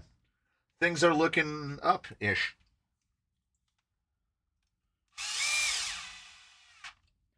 I just basically, though I've never had any problem with...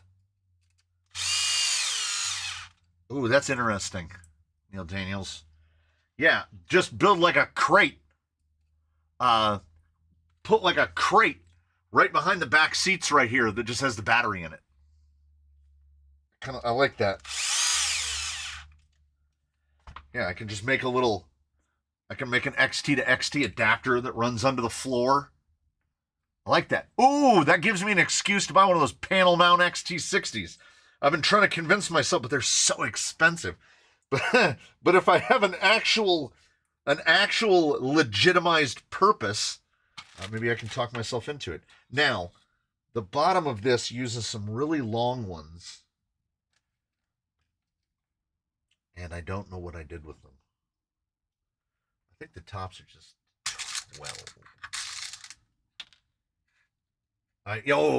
That's payday.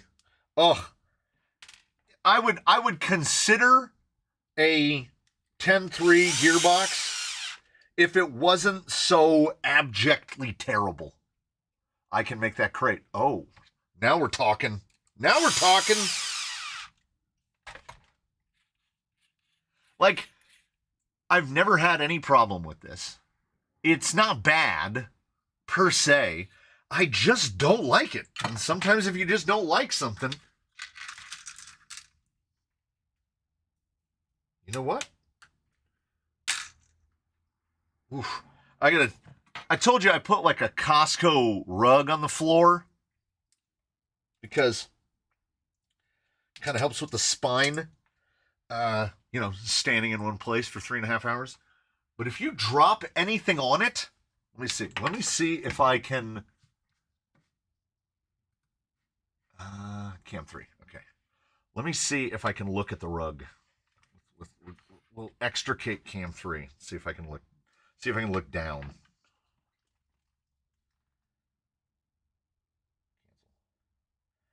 Okay. So I think this is the core of my problem.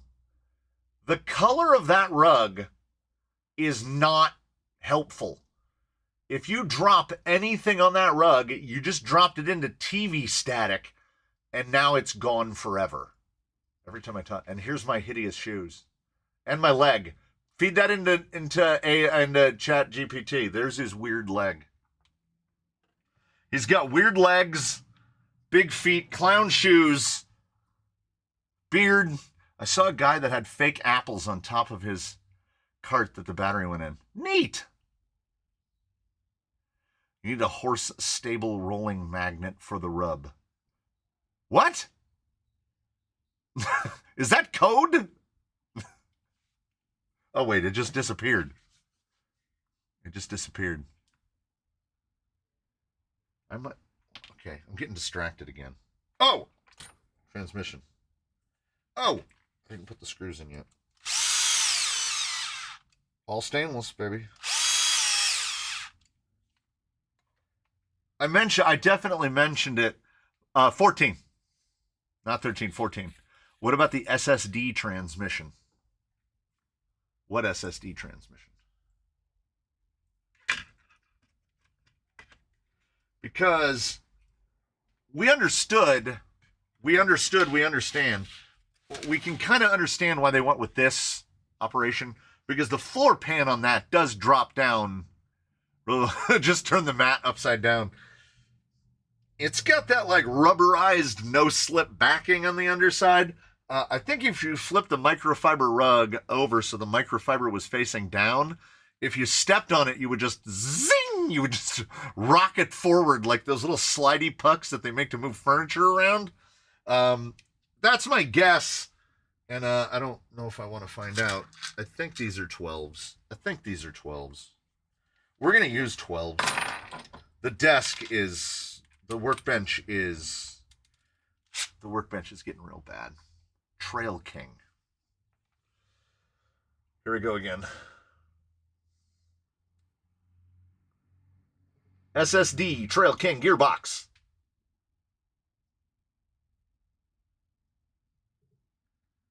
Text to speech is the best. Oh, okay. That's what's in Bruce, basically. Oh, out of stock everywhere. Have they already stopped making it?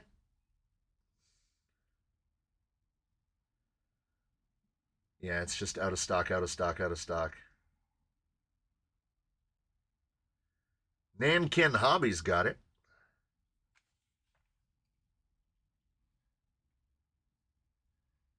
I just picture a bald Sasquatch with a Volcom beach hat working on toy cars, ranting about red cats and RTRs. This is accurate. The people that are hyper-focused on scale worry me. They're one step away from becoming toy train people. That is incorrect. They are just on a different, follow me here, track than the toy train people. I could pick him out in a full Costco if he was talking. I think I've tripped on that mat every time I've been there. Yeah, you will catch the edges. Just for emptying it of screws. Yeah, that's kind of what I do. Yoda has the SSD gearbox. Oh. I'm going to be a bit distracted for the rest of the live if I don't answer. Somebody shout my name 3 times or something like that. Ooh, and he will appear. The Trail King is from 2015. What did they replace it with? Is a semi-random question.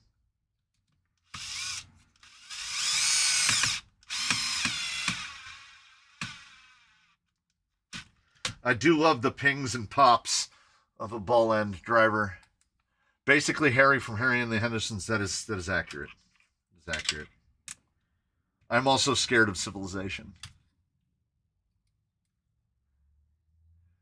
What did they replace it with? Nothing.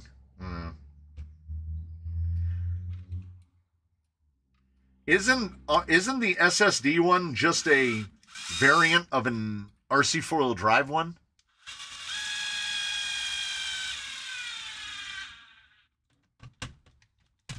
Ow! All right. Also, thank our collective lucky stars for this thing coming fitted with that big ugly 550, whatever that 21 turn thing is, because a Fusion nests into that little pocket. Oh, this is a perfect camera 2 moment. Nests into that little pocket with about 1 millimeter of space between the end of the can. It was built. It's a somewhat nicer SCX-10 2. Now that Boom Racing's come out with their work of art, do you think RC4 Drive will come out something to one? No. There's a side shot of Mr. C during the Crawl Olympics, but you got to be fast. Ooh, just leave it like that. Don't give him a hint as to what episode. Because that series ran for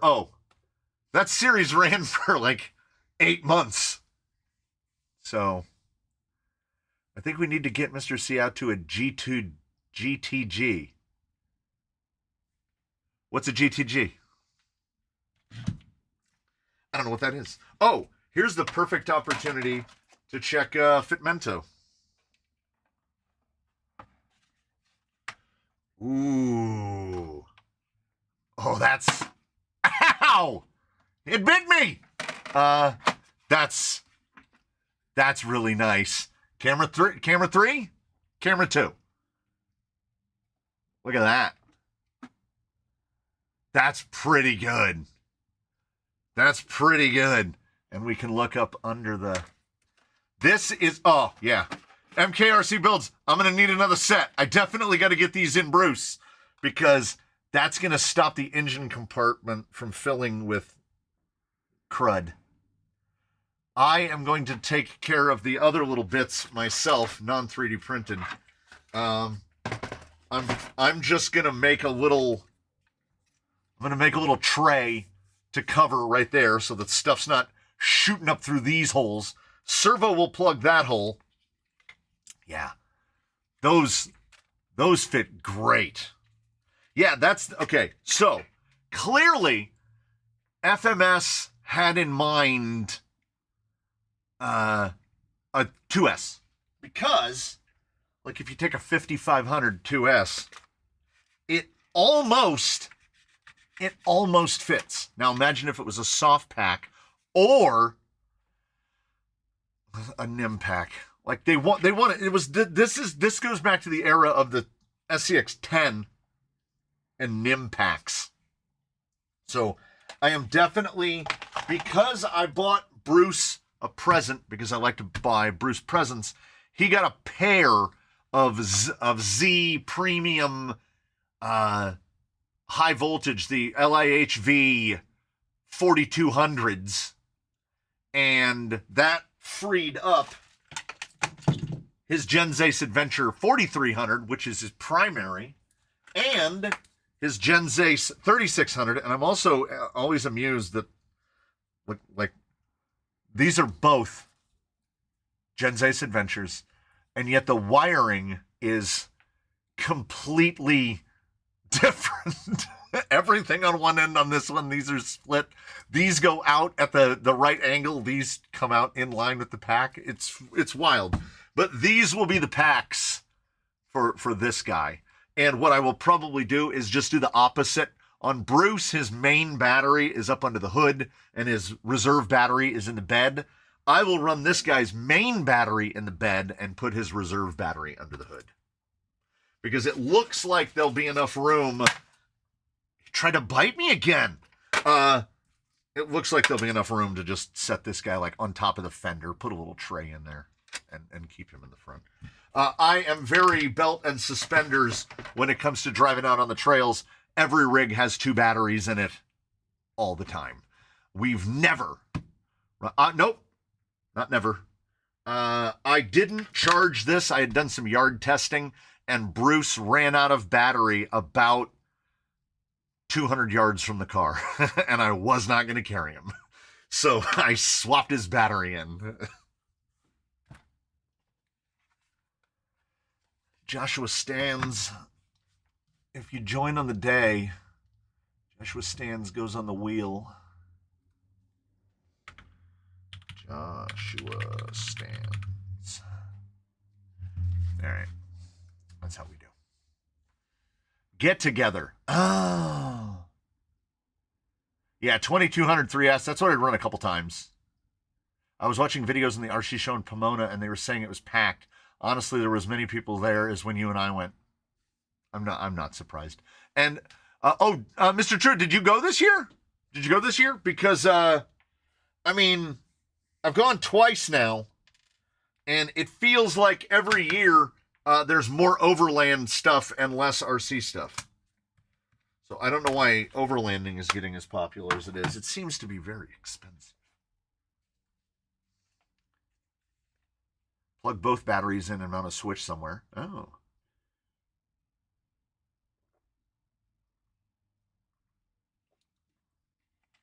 The TF3 was such a dud that I think it scared RC4 to drive off and make a new chassis. Why is it so hard to make the things? Oh, servo. We should put a servo in it.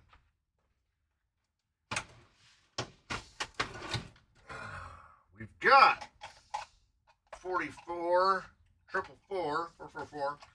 We've got a 45 kg. We've got a 60. I ordered a servo horn for this day. I've got that. It looks like it's going to be another 444. Because everything else is either too underpowered or too overpowered. I thought I still had one more AGFRC red case. I do not. Overlanding is just car camping with the prices tripled. I mean, you're not wrong. That's not a hot take. That's just, that they call that a take. That's just a take. Should I be worried that it's going to be spontaneously burn my house down or something? Oh, wait. I thought I killed a battery by leaving it plugged in, but was able to bring it back to life by charging it simultaneously with a good battery using one of those multi-battery charger things. It'll be fine. The only issue is that you've shortened its life. Think of it as that battery had a heart attack. So it's not going to live as long as it potentially could have. You probably chopped, and I don't mean a small or or what's the word I'm looking for? Small or it's going to make a difference. Okay. It's like it had a heart attack. It's probably going to drop 30% of the available cycles off of it. And you'll be able to notice, you don't need a fancy battery tool to look at the batteries. You'll just be able to tell. When you run a battery down to cutoff or near cutoff, you can check. If you have a cell checker, you can take a pack and you plug it into your cell checker like this. And like this one is reasonably charged. We're at 3. What are you doing? So we're at 398,40400. So they're really close, right? So say you get your battery out that's dead or near dead, and you put it on the charger, and like say you're at 3.7 volts a cell. If it's a 2200 pack, that is like near storage voltage, so that should be about half. So you should get like 1,000 to 1,200 milliamps into that battery at that point. Sometimes you'll go to charge it like that and it'll take like 850. So that's just capacity, just right off the top. The internal resistance was going to be driven up by the cells dropping down. I'm not a battery scientist. I'm just telling you that usually batteries will tell you when they're going to die, and most batteries do not go out with a bang. They do indeed go out with a whimper, where you pull it off the rig, you plug it into the charger, your charger yells at you, and you're like, what's wrong with you? And one cell is extremely out of balance of the rest of the cells. Like it's 2 volts below the other cells, like into a danger zone, sub 2.7. So in the like 2.2 to 2.6 range in that cell. That means that cell is not doing so good anymore. And the beauty of it is, in my estimation, batteries are getting real cheap now. Real cheap. I think it was $60 for the 2-pack of LIHV 4300s that are in Bruce. Those are serious batteries. Oh, right. I'm remembering how these work now. I stuck all that together so they would stay together. So it goes like, we need the help. Did we come to any kind of consensus as to how many leafs? I'm thinking 3-2. I'm thinking 2 on the back. It's not, well, let me see. Yeah, it's not going to be that heavy. So I'm thinking 1 helper and a main. Probably enough. Had to go on vacation with the wife, to go live somewhere else for a couple days and go ooey and awa. So, no. Has the Canyon ever had the Wraith 2-speed? I have not. Yeah, major heart attack. There you go. I charge dead batteries on NIM for like 10 minutes and switch to LiPo. I don't even do 10 minutes. I burp them back to life with my little GT Power charger. I charge them until a 3S hits 10 volts, however long that takes. And it's usually not that long. I never know if this thing should face, I never know if this little part should face forward or backward.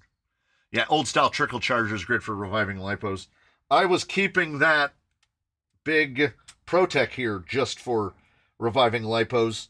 And then, oh, also, hey, Miata Commuters here, right? I have a question. I have an important question. All right, here it is. I'm dropping all of the leaf parts at once. Okay, here's my question. Climb aboard. When you mount your leaf packs down, what's the go, like, how do you do it? Right? I know people put O-rings like under the leaf, on the pins, under the leaves or above the leaves or something. And then you've got the retainer here. How tight does that retainer go down? Tighten it down all the way? Tighten it down just so it's snug? Should this little part that retains the leaves, should it be able to move or just crank it? Like, I don't know. It comes with lock nuts. So that's what made me question. Because if it had regular nuts, I would assume, just blast the thing down. But lock nuts implies, to me, maybe not. I don't know. Now, on these guys, they tend to be a little on the porky side. So they tend to kind of break their own leaves in pretty quickly. I had to add a leaf front and rear to Bruce. But this guy is going to be much lighter. It's got half the body.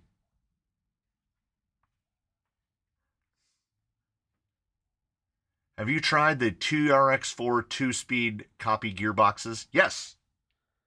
There's one in the Wife's and an RC Lions, and there's one in Daphne.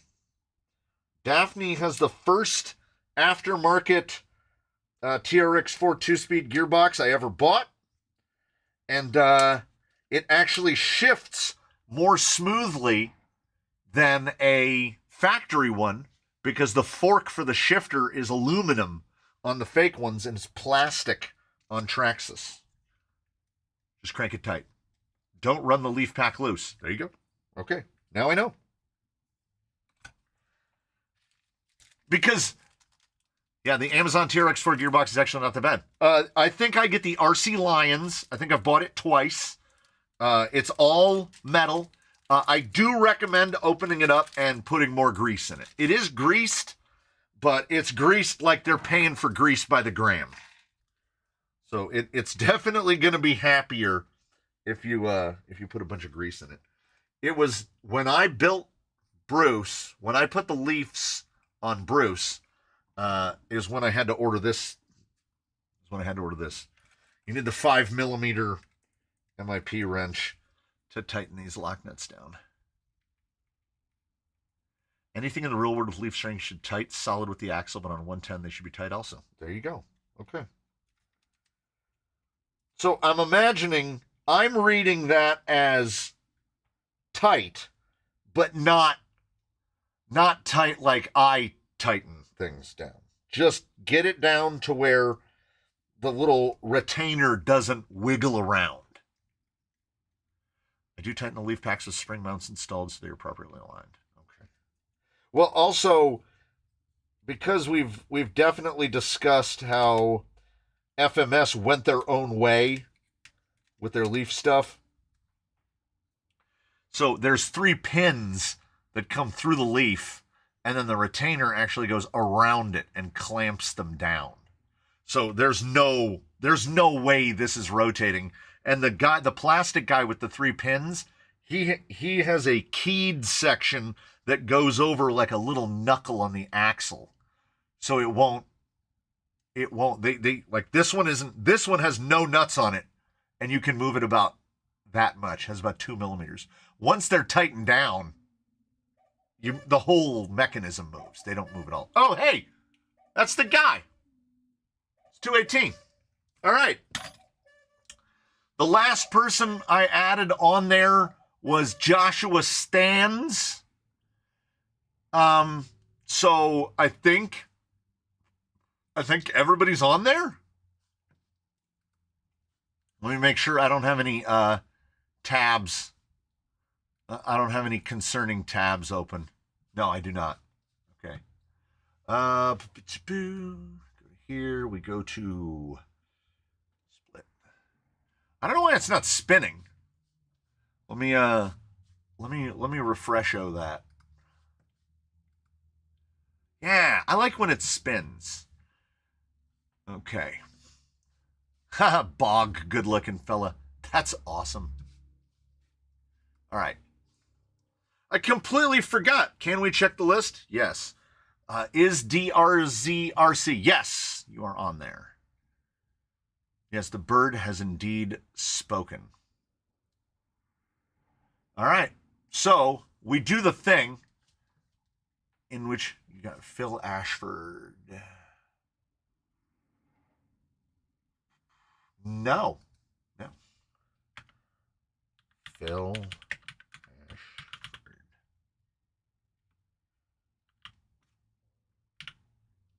I do now.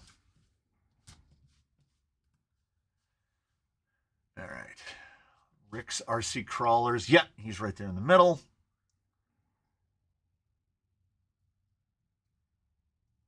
Yeah, Chuck Hurley's there. RC Jeep guy is not.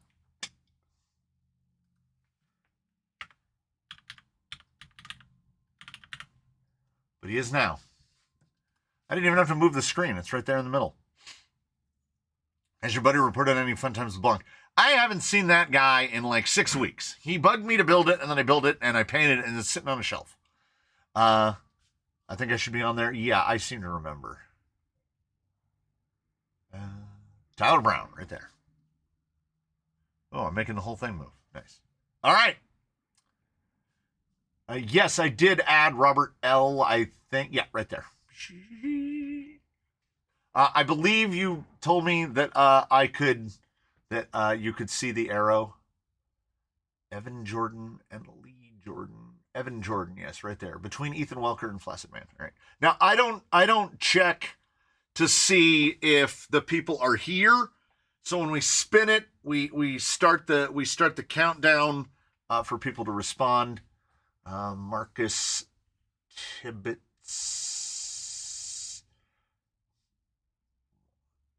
Why is Marcus Tibbetts not on there? Well, he's not.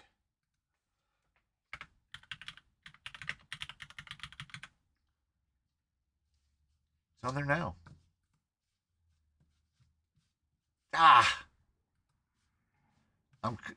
There we go. Okay. Is Curtis Knudsen on here? Nope. I put an X in it.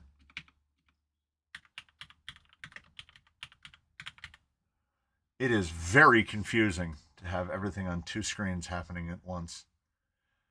Sam Stevens, that sounds familiar. Yep.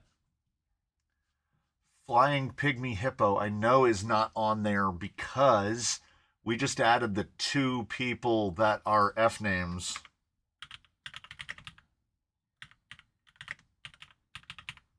All that with 2 fingers for typing. Can you imagine? Scroll to T, please. I went too far. Nope. There. There you go. Matthias. I feel like Matthias. Yep, Matthias H is already on there. Is BMFRC not on here?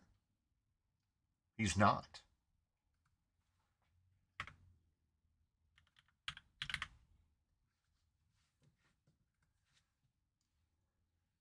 Yeah, not green, not seen.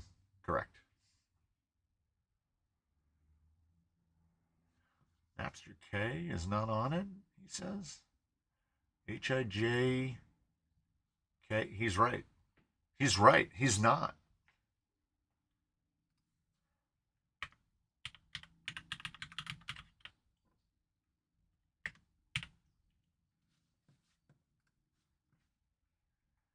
Yeah.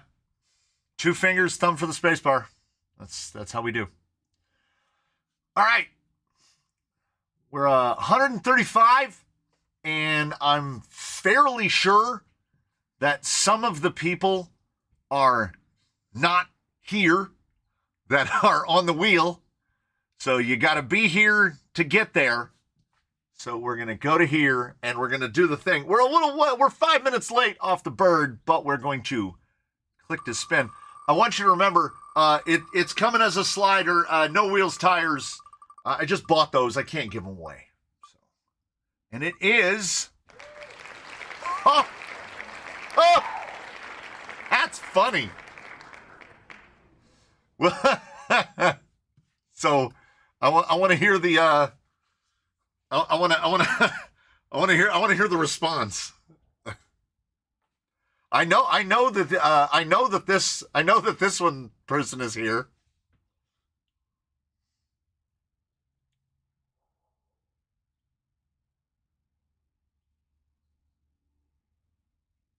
And I feel like this there it is. Rigged. But Miata Commuter doesn't have a YouTube channel that I'm aware of.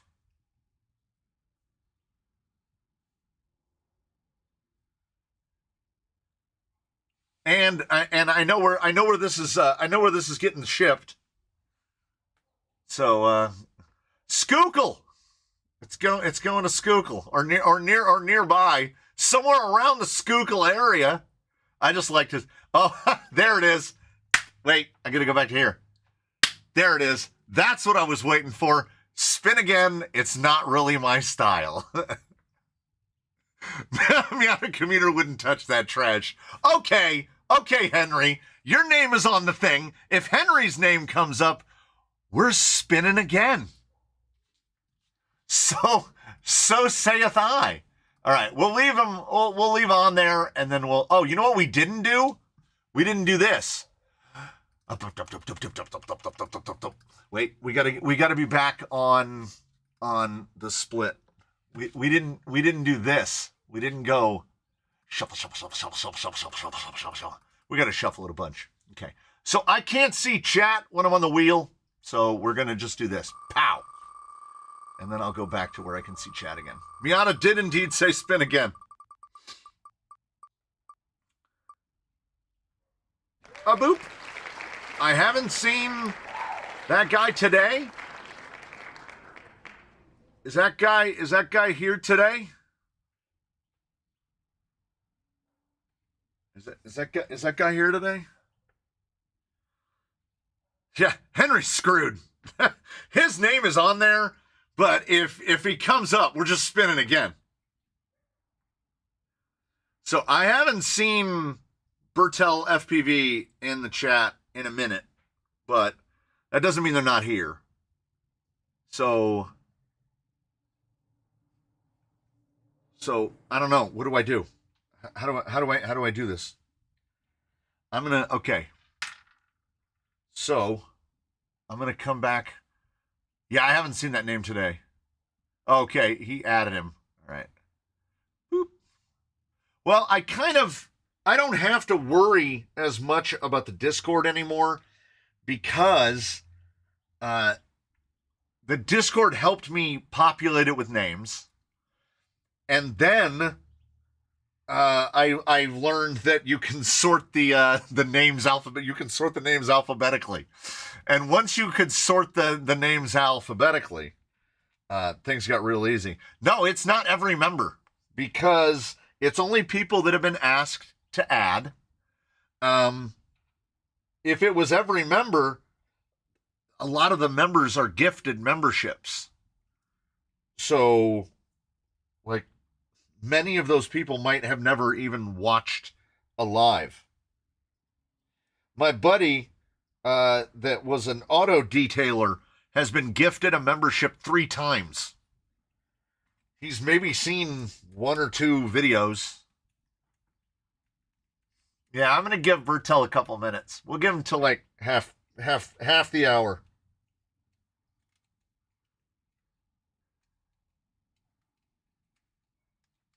Oh.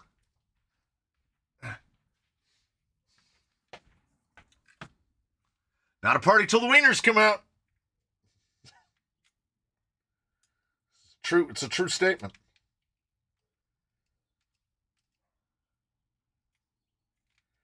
So would you say safe to tighten it down and then I come back like 3/4 of a turn or something? That way I know the shackles are tight against the bottom of the axle, but I'm not tightening it so much that I'm crushing the leaves flat.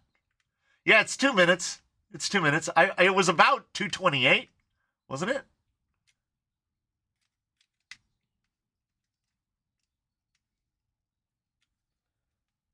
That seems all right. And it's not that bad. I had to add leaves to Bruce, and it wasn't too bad. Takes a few minutes.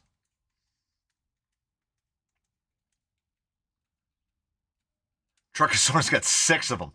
Oh, so crank it down. All right.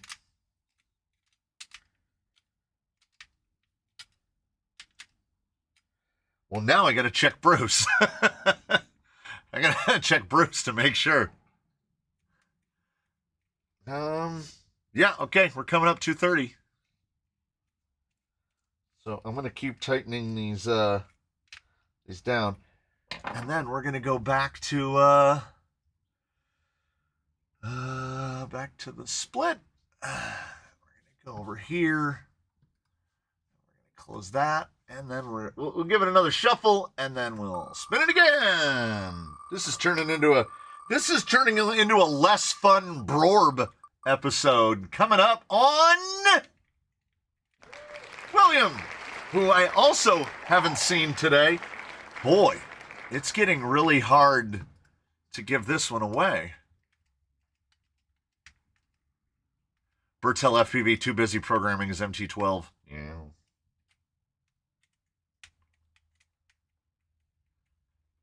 I saw a Holmes hobby video pop up about proper trail etiquette. Yeah.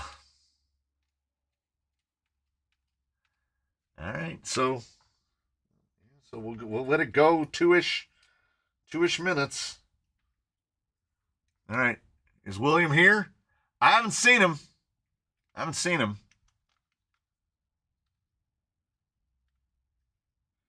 The odds are ever in your favor, because the more we spin it, the odds don't change at all, because nobody's won it, so we're not taking anybody's name off. You got to be green. You got to be green to be on the list.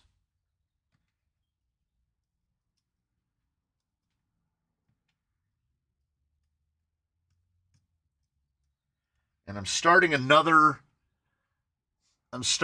build. You'll know your leafs are loose and the rig dog tracks. Oh. Okay. Well, I did not know that. I know that now. All right. So, yeah, because of the lag delay, we do about 2 minutes, but it's really a little over 2 minutes, because by the time chat catches up, 2 minutes is passing for me, apparently at a different rate than it's passing for everyone else. So I think everything catches up in the end. Where's the bag of shekel pieces? Okay, I need that.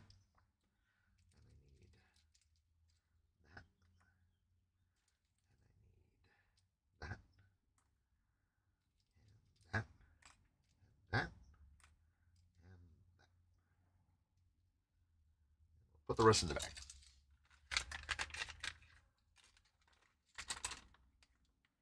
But would you be interested in a Reef's Raw 500? Perhaps. Never tried one.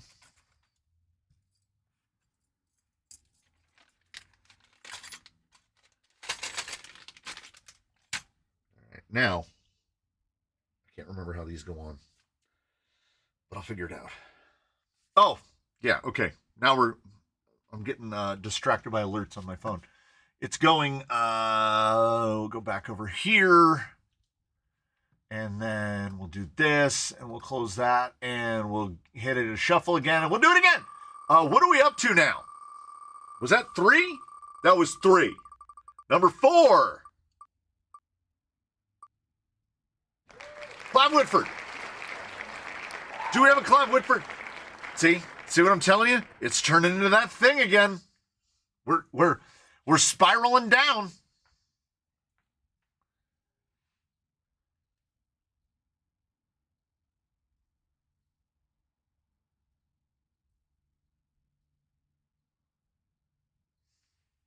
I mean, I wish the fourth time was the charm. Okay. If the people are appearing asking what the giveaway is, it's this AR-44 front, TRX-4 rear, Outrunner FMM T-case. It's Mucho Pink. That's the giveaway. No wheels, tires. It's a slider.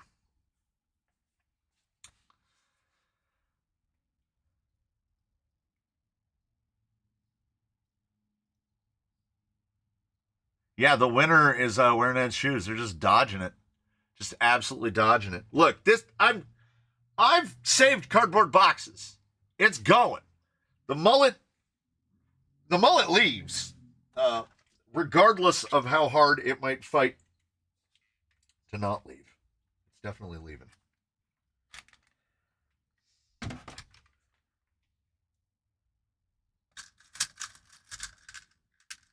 He's going to be spinning the wheel from the coffee shop at this rate. No, there was the Brorb incident where we had to spin the wheel like 10 times. If it hits me again, I'll take it. All right. I'm just going to spin it. If somebody was watching, they would have seen it, So back here, shuffle it, hit it. Come on. Hit a name that we've seen multiple times. I haven't seen them today. Like I say, it turns into a thing. Stricken hobbies. What makes it to it a mullet again? Green Warrior, it's a straight axle in the front and a portal axle in the rear. That's what a mullet is. So, short in the front, long in the rear.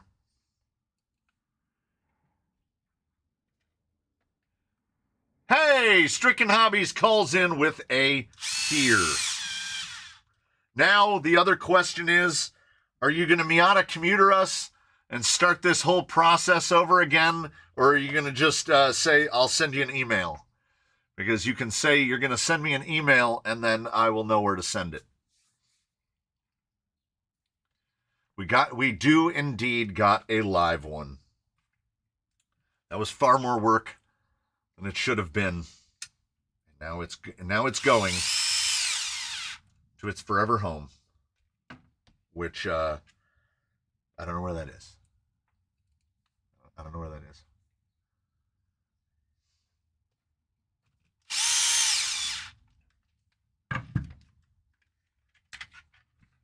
Yeah, maybe. You know what? There's like a 40% chance, 30 to 35% chance that I'll get this thing put together. I meant to comment on it when they said it, and I already forgot who said it. But whoever suggested calling this one Ash or Campbell, that's pretty good. That's pretty good. Because the other one being Bruce, I get it. I'll send you an email. It has gone to Stricken Hobbies. We've did it. We did it. It was arduous and it took a while. But we gave it away. We gave it away. Now I can't remember.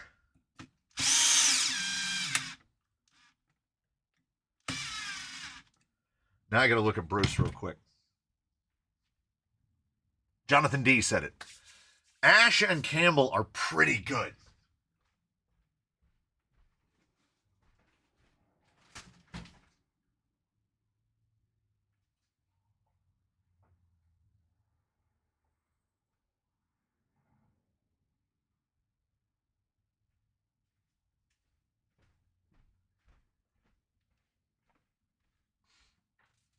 I have to figure out most of my apparatus. Oh, no, you're just, Miata Commuter's just playing the Brorb role today. Because Brorb was the one that just kept coming up over and over again. We don't mind at all. I'm using it as a as part workspace now. I could move it, I guess. Oh, I think I used socket heads for these because I wanted the 16s. Yes. The memories, they're flooding back.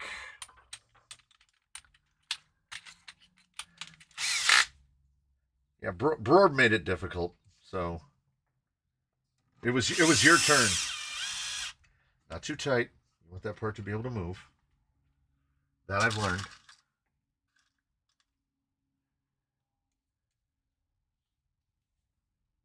He played Sam Axe on Burn Notice. I know of the show, but I've never seen Burn Notice. I did know that Bruce Campbell was on it.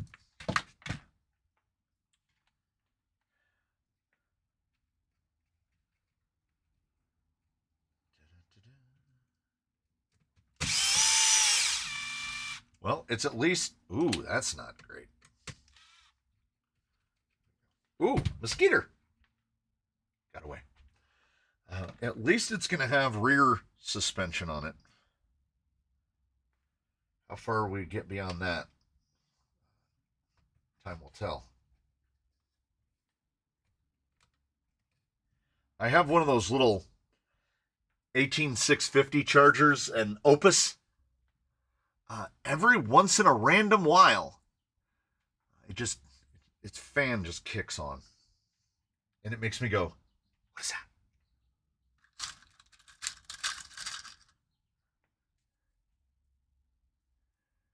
Charles Hurley, Chuck throwing a couple free ones down.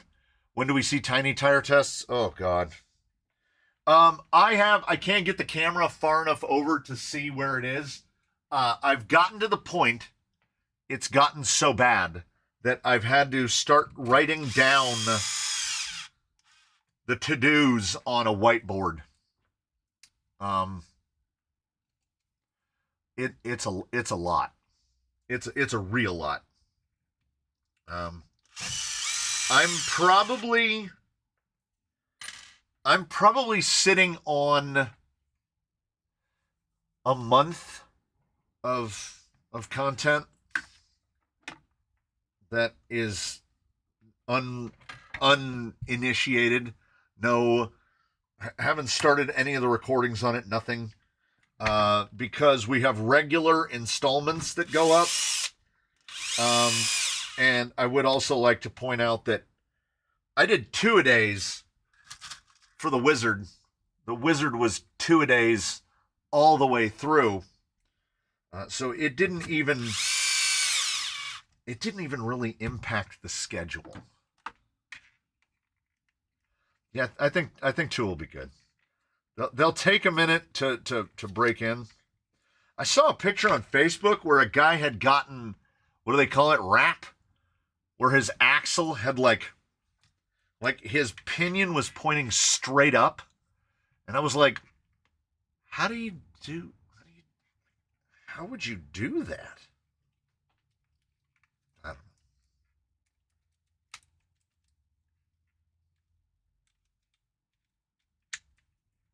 Yeah, if I can get a front end assembled,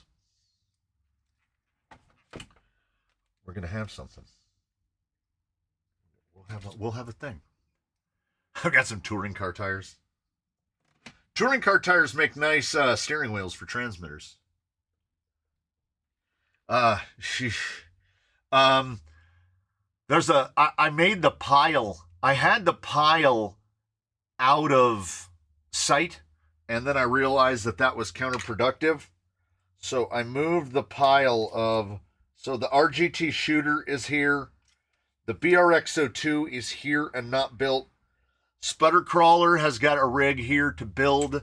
I bought that AliExpress, basically VRD knockoff. That's in a box unbuilt. The blind guy put all of the stuff together for a buddy to do a build, to do a Hilux build. That's in a box unstarted. I still have the 6x, the Cross 6x. I've got there's a Wizard. You can't see it. Wait. Susan's blocking it. You see the box right behind the wiener hat? That's a Wizard. So, it's really, packing up. Are you talking about the whole touring car wheel and tire as a transmitter wheel? Yeah, like I have these cheap ones right here. Usually all you need to do is, let me grab one. That I need to find one that doesn't have a Kimbrough wheel on it, preferably. So usually what you got to do is you have to take the foam off because the foam will be too oversized. And then friction tape works great. You can just use electrical tape, and you just wrap electrical tape around it until that just fits over the wheel. Now, if you're a one-handed driver all the time, it might put it out too far for you, but I prefer it. I prefer it this way. Like, I wouldn't do this for Bruce, but it works. It's cheap and dirty and easy. 3D print guys would be able to tackle something better, but these are also dirt cheap. So I don't even remember what I had to buy them for. Oh, some sort of costume of something from a manga that I had to get for one of the kids. It had wheels on it. It was like a mask with wheels on it. So I bought a package of Amazon crap wheels, and they worked apparently. I was like, where's the other leaf parts? I haven't even opened them yet. Can you send me a link for that VRD knockoff? Yeah. Remind me on Instagram. Yeah, they're still on there. When I ordered that one, there was a $30 off coupon on it. It was like $186.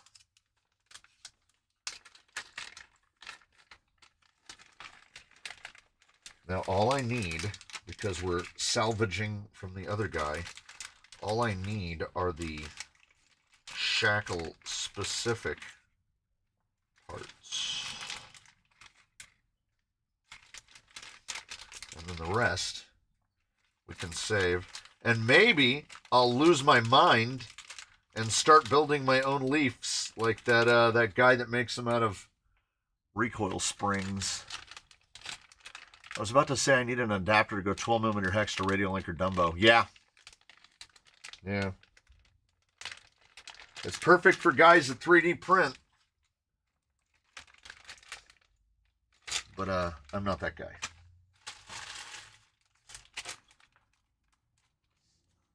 Thunderstorm is headed. I thought Mythigan was always thunderstorms.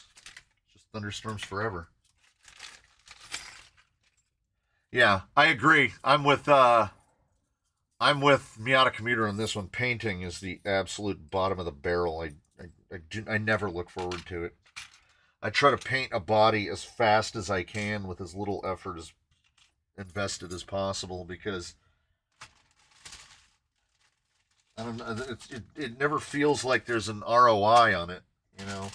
Now, if I was good at it, if I was Curtis Knudsen or something, I can give you lots of info on making leaves. Mostly don't do it. That's the kind of content I want here. That's the kind of answer I want. Tell me not to do it so that I won't even go down the rabbit hole of it. Because these they use their own everything.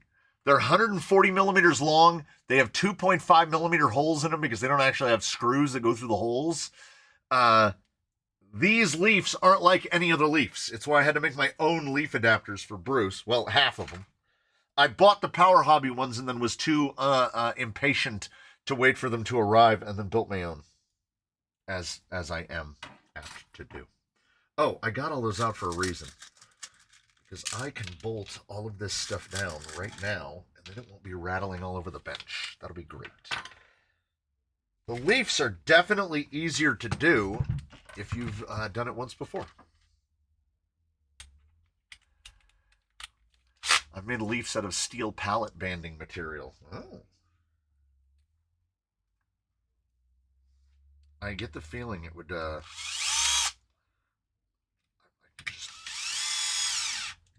I don't think I would be happy with the result. And it's like $40. It takes 4 recoil springs to make leaves. Oy!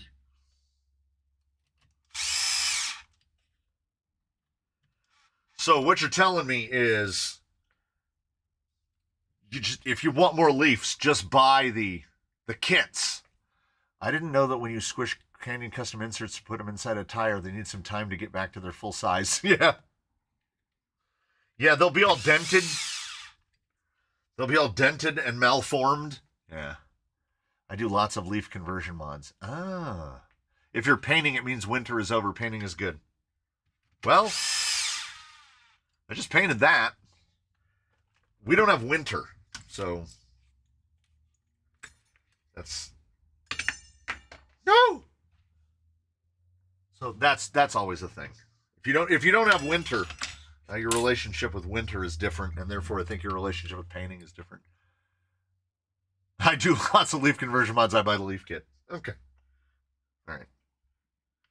Best left to others. I'm on board. Okay, those need to be. I used a 10, and those need to be 12s for sure because these are going through the fender. So I got to pull the ones off on the other side. I think on Bruce, I think I cut the panhard mount off. Oh no, I had to because he's got the different gearbox. Right.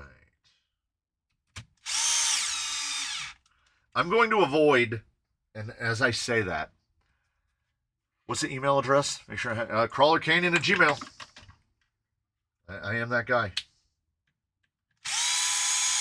10 is definitely too short for that. That's also, hey, let's replace that 10 with a 10. Wunderbar.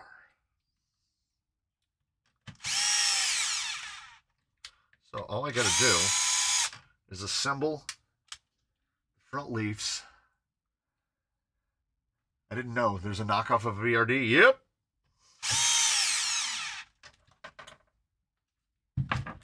I can't be distracted. I have to get these parts installed first. Otherwise, I'm going to forget what I'm doing. And I want to get this thing to at least sit down on wheels. But it's right behind me on the floor. I could show it to you.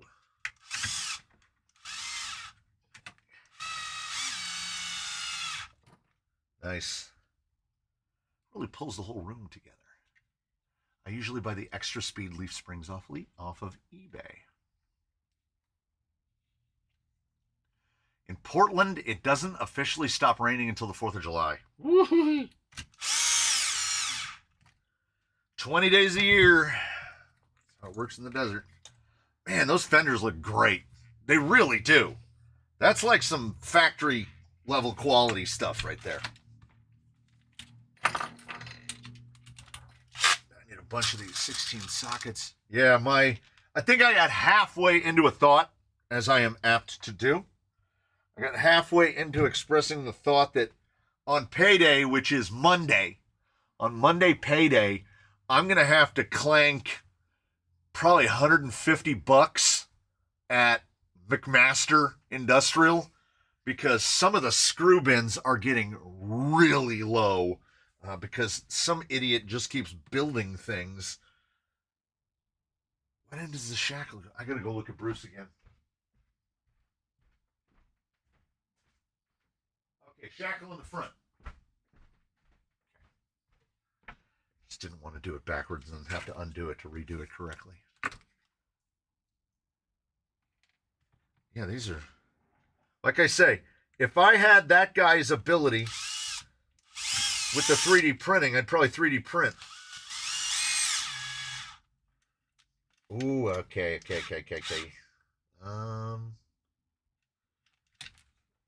Little fender here. Fender here. 2 millimeters. Nice! Okay, we need tweezers. So I'm going to need a bunch of, I'm going to need 4 2mm spacers. Black would be preferable. But I'll take silver. I'll take whatever I find first. Because I have to account for the thickness of the fender. So that the, and I never use 2mm spacers. So that the leaf doesn't slap around.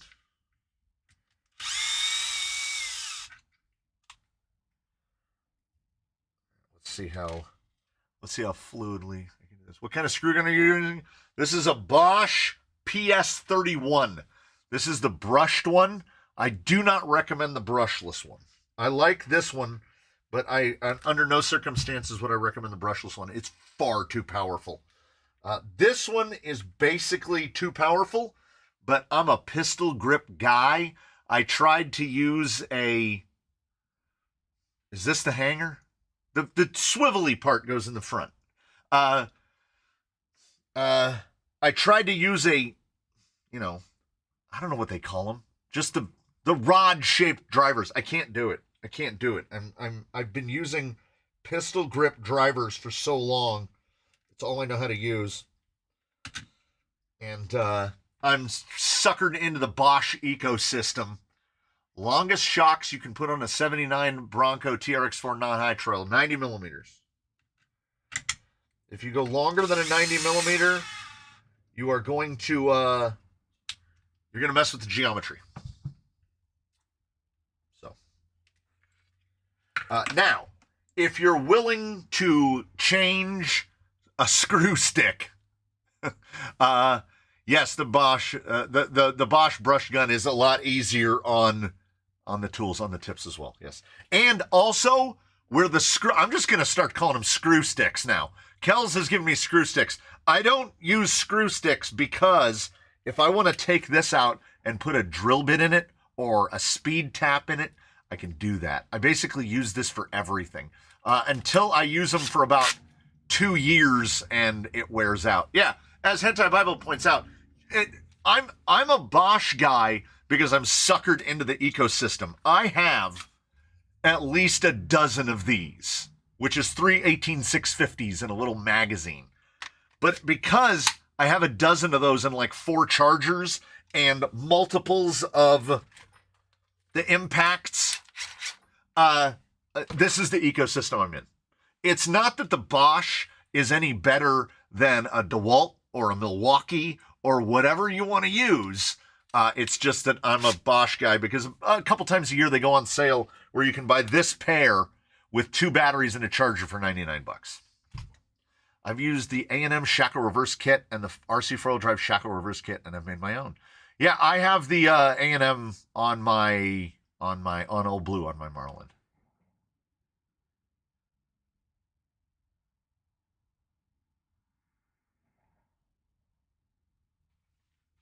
All right, what was I doing? See, I looked at chat, and now my brain is empty.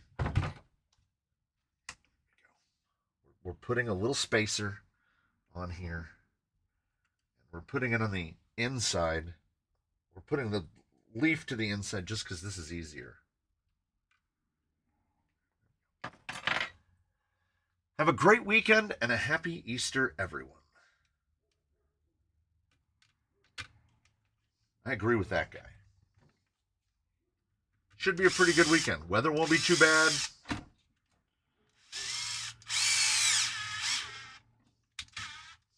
I don't have to hide eggs anymore. That's great.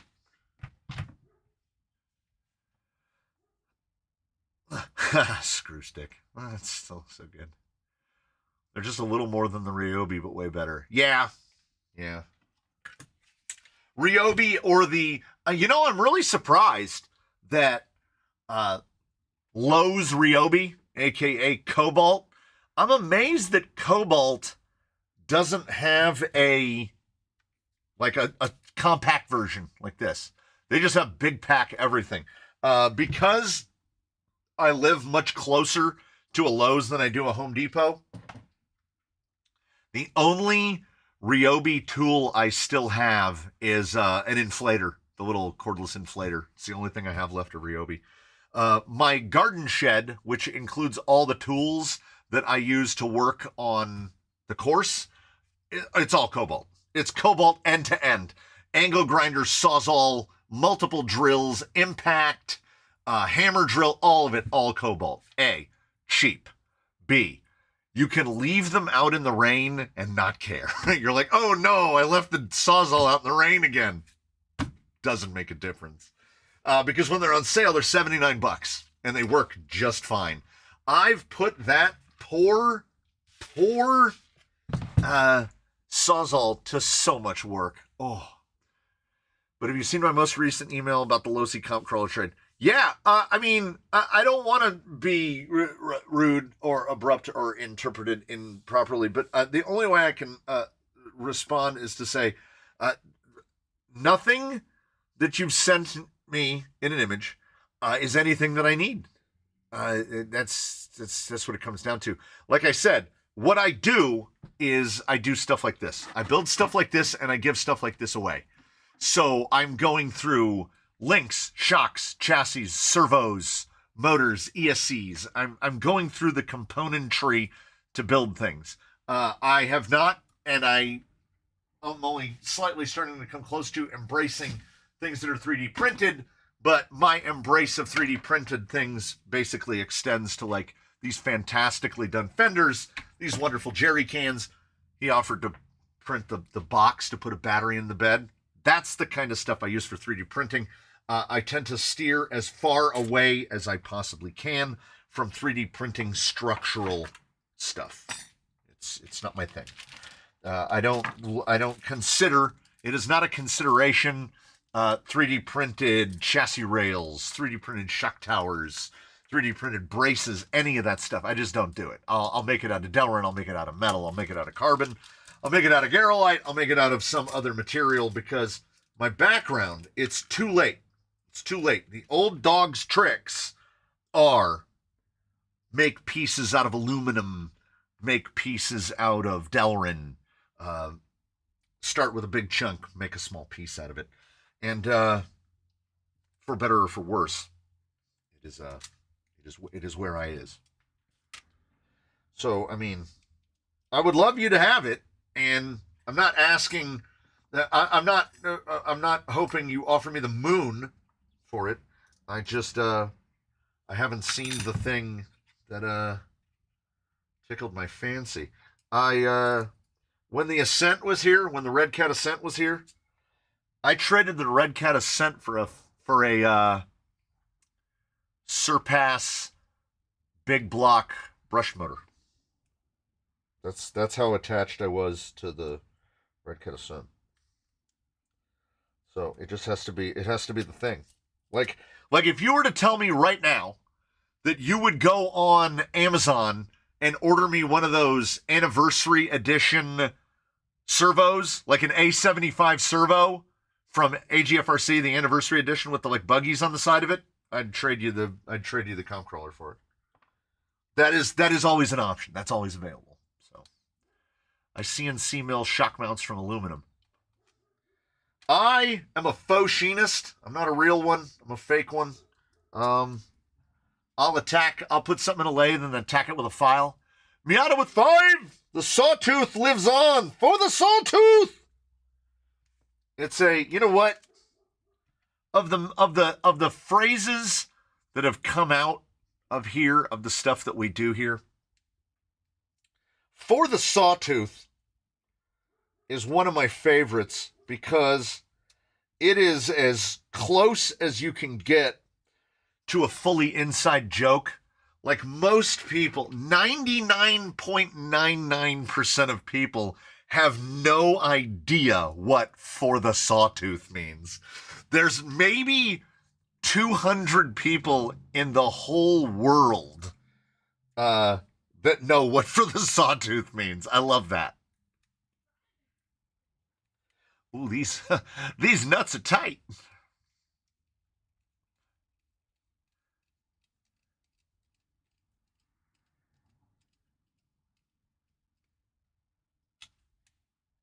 So, yeah, we're going to make it. We're going to make it.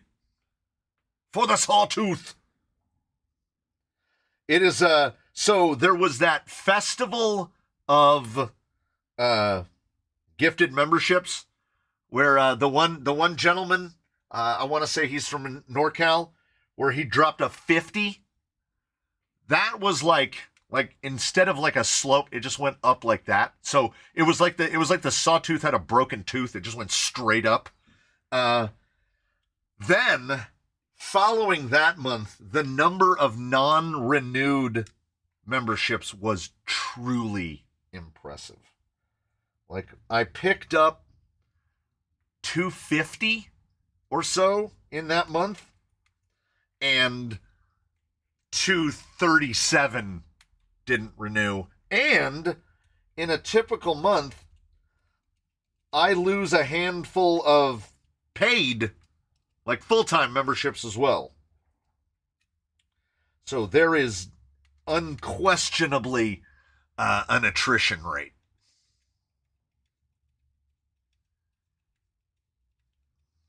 Oh, I wish. How much do I wish right now that I had a 5mm insert driver? So much. So much. But I don't. You just get to do this. I'm carpal tunneling my way to leaf springs. And if one wants to converse about places I never thought I'd see myself, it was here screwing leaf springs together. So Guy 307 was wondering what it was about. Yeah. Because the membership, oh, wait, did you say whiteboard? All right. So, the sawtooth. Where's my, did I put it away? I cleaned so well, I took all my own pens away. Okay, so when a gift, so I should have brought 3-color pens, but we're going to do it in 1 color because it's going to be simpler. Ooh, that's pretty blown out. All right, so you have a line that's running down along like this, right? And that line barely moves. And that is the most secret society. That's the top tier. And then right above that, you have a little squiggly line that goes like this, and that is the secret society. So this is the most expensive one. So that's the $3 signs. And then this is the least expensive one. And then you have the ones that it automatically falls to for the gifts. And that's the more secret society. That's the middle one. Right? And what it looks like is this.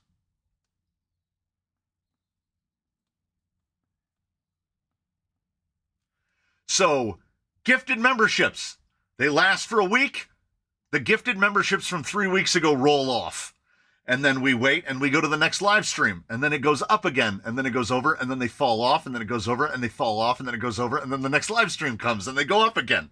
And on that one, it goes up. And usually what it will look like is it's pretty perfect. They go up. They go to the next week. They roll off. The week goes by. And it goes like that. And it looks like a saw. It looks like a sawtooth. So the longer you zoom out over time on the analytic page, it literally just looks like this. Over time, it just looks like that. And some of the teeth are taller like that, but then they fall off at the same rate.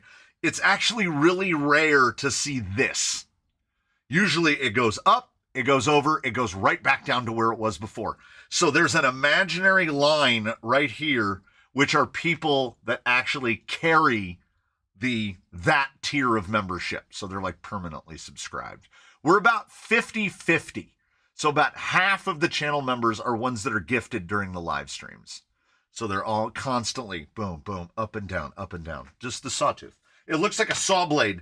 And as the time has gone out long enough now that people have been doing gifted memberships, there was one point where it looked like the full top of a saw blade. Like it had a nice arc like that. And then the arc started again.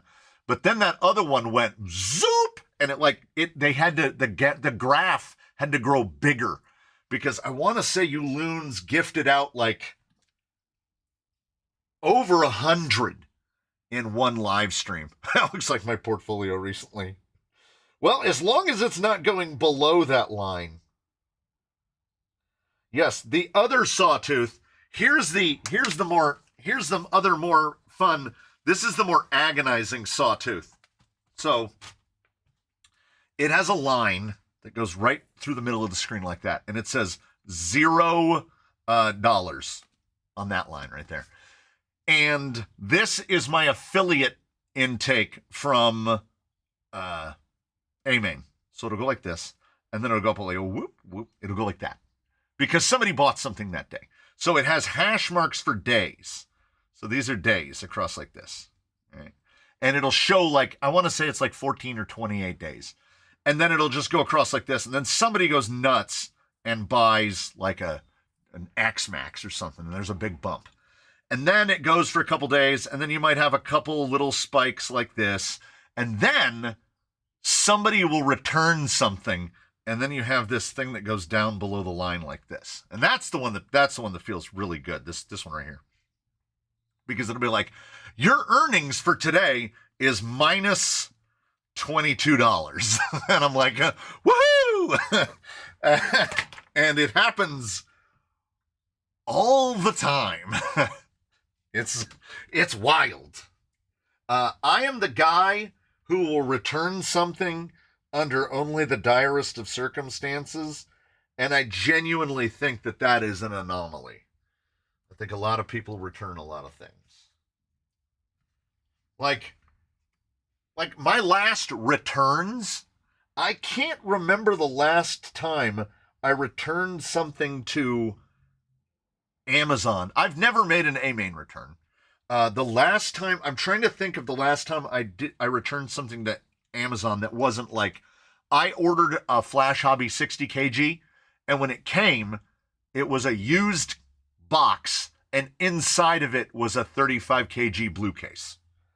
So somebody either returned that, like bought the 60, put the 35 in it, and then returned it as the 60. Ew. That's definitely a possibility of what had happened. Or, you buy some socks and they don't fit, so you return those. I get it. But I've never returned anything out of like a buyer's regret standpoint. I got 2 servos that were sent broken. I've not returned it. They only give you so long. So if it's broken, I will return it. Like, I've returned servos and motors and stuff that either didn't work, any of that stuff. I've returned those within the hour of receipt. Kells, I get it. Like, returns it's a pain. The only advantage I have as a Southern Californian is they do Kohl's returns here. You literally just, where's the box?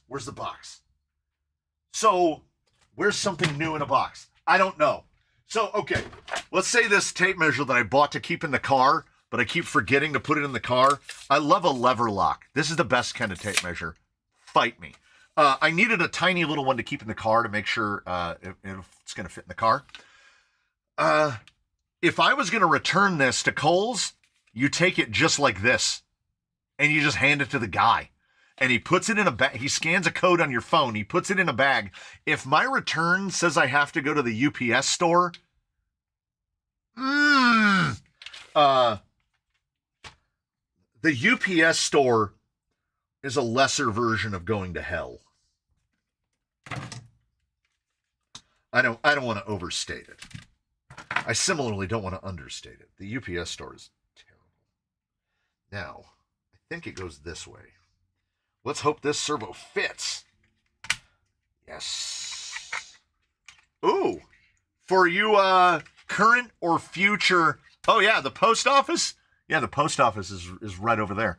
I refuse to drive to the post office unless I have like 100 boxes to take with me. But yeah, it's literally right there. It's less than a quarter of a mile walk to the post office. So I just walk to the post office. Like when I box that up to ship that out, probably tomorrow. I'll try to get it out Saturday, but odds are, with it being a holiday weekend, I'm probably going to get it out on Monday.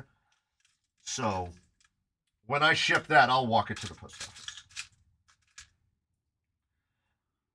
I also still have the one box here from the with the Aztecs in it. The guy that I'm giving the Aztecs. That box is still here. Because once he said, wait, put some springs in it, it's just sat here since. Yeah, Amazon is the same way. They just throw it in a big box after scanning the code on your phone. Yeah. The only thing I've tried to return to Amazon is this stupid damn flight controller. What are the radio link transmitters? Huh? Have you thought about reaching out to OT6 for a discount affiliate code for the Wizard? I mean, I would consider it. I don't ask companies for anything. Also, I feel like with the Wizard release, I feel like OT6 is going to be in the weeds for a little while. FedEx Office might be worse than the UPS store overall. When I went through the problem with B&H Photo Video, nothing bad about B&H Photo Video, but I was trying to buy those Insta360 cameras, and they kept coming DOA. Batteries wouldn't charge. So I had to return them via FedEx. and they give you it auto prints out the label, and you put the label and you put the sticker on the side that says, this has got lithium batteries. And I take it down to the FedEx store because I had just dropped my kid off at school, I want to say. So I go to the FedEx store that's like right around the corner. And they're like, oh, we can't take that here. And I was like, what? So I drove to the next closest FedEx store and set it down on the counter. And the guy went bleep, bloop, and handed me a receipt and didn't even say a word about it. So I don't know. Maybe that store has a policy about how they can't accept lithium batteries, but that's the first time I'd ever heard it, ever. So, and we don't really have a FedEx store. If someone needs a FedEx store, if someone lives somewhere where one is conveniently located, imagine that. None of the ones. There's not a FedEx store that I know of within a mile of a freeway off-ramp. They are definitely getting the cheaper rent at FedEx stores. Because you have to, plan out the journey to go to the FedEx store. I'm going to get the body on this thing. Maybe. Because I can do the electronics. That's not a problem. I forget how easy these fall out. They fall out real easy. Get a drive shaft on it. It's going to sit on some wheels. We're going to do this. Yeah, the wife would not cotton to this. She's got a G-Wagon. Which, she's going to ask me. She's going to ask me again. Did you put my interior in? But federal excuse. That's good. Yeah. FedEx. Now, when they were handling FedEx inside of a Kinko's, that was okay. Kinko's was fine. And I feel like when FedEx office took over what all the locations that used to be Kinko's are, it had a real feel of the federal government coming in and taking something over. That's what it felt like to me. Things certainly did not get better. So I'm going to have to figure out dampers. She wants to trail this week. But we don't know if we're going to get to do it on Sunday because of, that whole thing. So I might have some time to get this thing sorted out a little better.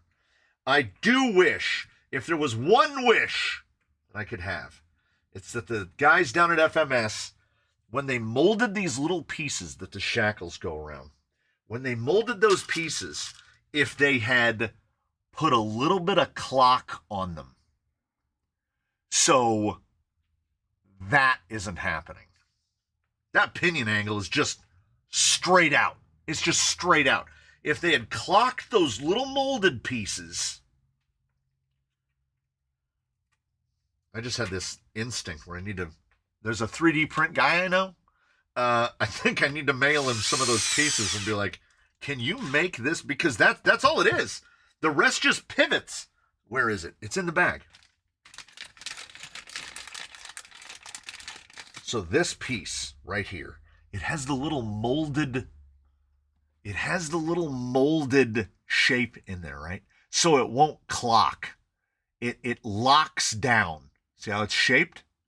If that piece was just angled like that, if these pins came out at a 15-degree angle, it would clock the whole axle, and then you wouldn't have... I push the button. You wouldn't have this. These are just straight out. They could have rotated the axle because the actual shackles don't bolt to the axle in any way. It's these little guys that locate the leaf. So if they had just made that piece angled, you could clock the axle. 3 in the front, Yeah, I think 3 in the front's gonna be all right.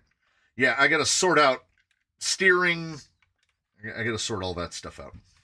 But we can slap a body on it. Drive shaft on. It's easier this way though.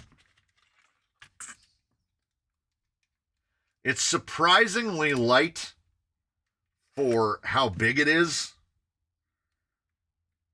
We were looking at the other FJs. So you've got the Galant from RC 4-wheel drive, and you've got the CC02 version from Tamiya. And the Galant is I want to say 275 wheelbase. The CC02 is even smaller with a 252 wheelbase. And Bruce sitting over here 335. So Bruce has a wheelbase longer than an 8th scale buggy. Well, this isn't Bruce. This is Bruce adjacent.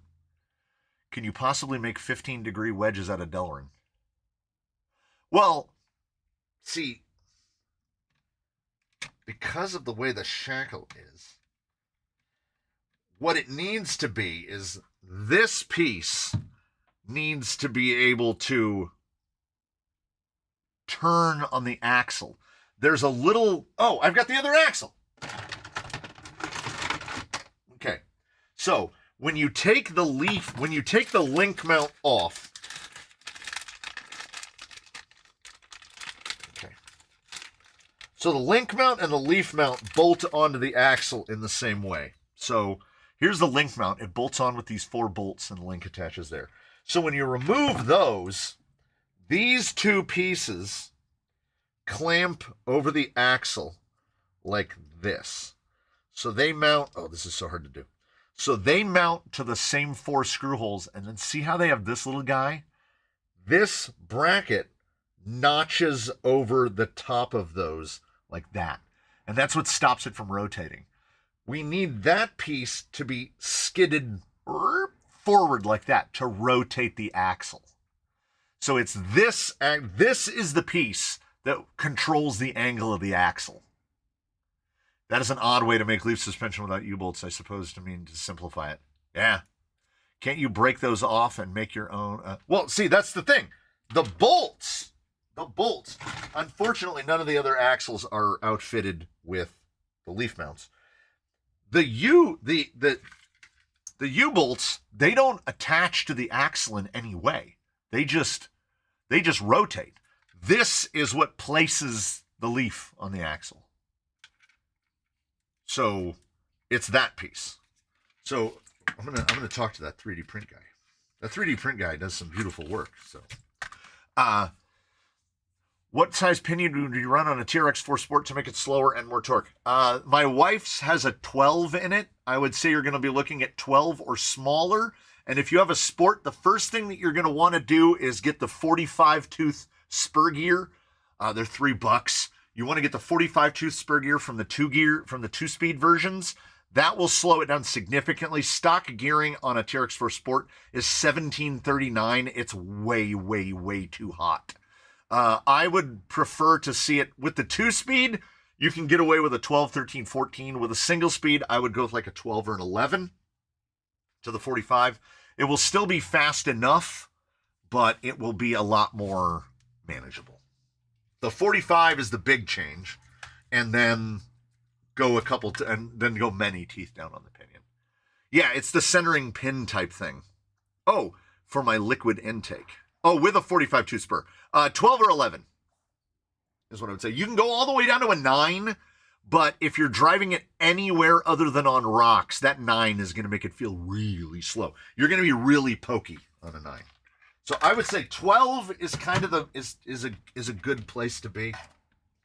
We still haven't really decided. I mean, we kind of decided. Did we kind of decide? What am I doing? Are we leaving the windshield on it? What are we doing? Hugo is too distracted to properly poll us.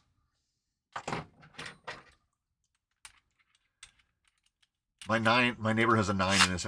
I would only run a 9 in a TRX4 if either your KV is too high for the application, you have like a 2300 in it, or you have a 2-speed. Because then you can get low gear real low. Windshield, yes. Doors either cut or removed. I think that's what we're leaning towards.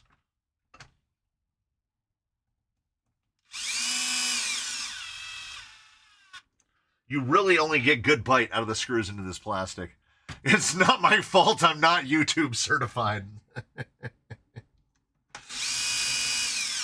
And I don't have to worry about not having gotten the front end sorted out, because you can basically access all of it. From the front end's just wide open. It is one of the pleasurable things about working on something that's this big. So I've done half the go-through of replace. Yeah, no, I've done well more than half. I have a couple of screws that still need to be stainless, but we're a lot of mostly stainless here.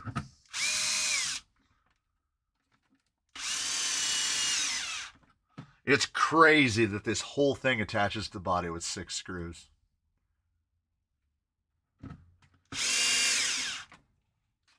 All right. Okay. All right. Now, what we'll do, pop this down and then pop it back up. You need to run a big spacer. You need to run a big spacer on the tie rod. I think I might actually. Do I need? No, it'll work. It'll clear. It clears pretty good. Even what's impressive about it is that even with that horrific pinion angle, it's proper bad. It's still got a decent amount of caster, so it turns in pretty good. All right, so here's what we're hoping for. I need wheel nuts. There's 1 and 2. And there's 3 and 4. Okay, very good. All right. All right. You'll have to tell me. This is what we're going to close with. You're going to have to let me know if you think I chose appropriately. Oh, that looks so good. I need the validation. So I'm gonna bolt these down. Because I had this vision of this thing with no doors and everything. So my vision was a little more of an off-roady, like, guy bought it broken down from a guy that had it in his barn. And he was like, I'm going to get this thing and we're going to go off-roading. Bruce is like the, we're trying to drive to the Horn of Africa. But this guy, I was like, I want that economy, definitely more suited to the yellow. Oh, yeah. I almost don't care if nobody likes it. Let's see. Wait, we'll stop flipping people off for a minute. We'll go low and we'll see. So these are the Red Spider split 7s, 2-2 on the 2-2 Canyon trails, and this, man, those RC 4-wheel drive Bilsteins, I want 2 sets of those. I want Old Man Emo Nitro Chargers on Bruce so bad, but I can't make myself spend $75 on a set of shocks that I know aren't really going to work very well. Like, that's pretty good, right? Like, it's pretty good. I inhaled the fumes through my eyeballs yesterday. I I debonded these. I walked around the shop trying to find my cut canyon trails, and then remembered I put them on the F-150 high trail. That's where they are. So I had to bake off another set, and then I saw these wheels on Amazon, and I was like, first off, 7-spoke? What? There's 7 lug on the back as well. 7 lug. And that tire, because as we know, Bruce runs a 5-inch Trepador, and it basically looks like a Class 1. So this on 5 1/4 looks like he's on like, you know, like the guy put like what, 37s, 40s? Looks like about a 40. Well, okay. We're 5.25. That'd be 37s. Because it's basically 7th scale. So a 5.25 tire is like a 37. So I think it looks good. And we've got the little bits to put on. We've definitely got to put the side steps on there. Get his servo hooked up. Get everything going. It's looking all right. Yeah, everybody's doors off. Oh, I didn't take the sticker off this door? No, I did. There we go. Yeah, you know, I'm kind of feeling it. Without the doors. Now, does anyone think that we can attach that windshield strong enough without fabricating some sort of... I don't have this much. I've never brazed anything in my life. I don't know if I have the confidence to build a roll cage for this. There's definitely room for it in this chassis. There's plenty of room. I don't know. Because my initial vision was just take the doors off and just run it like that with the doors off.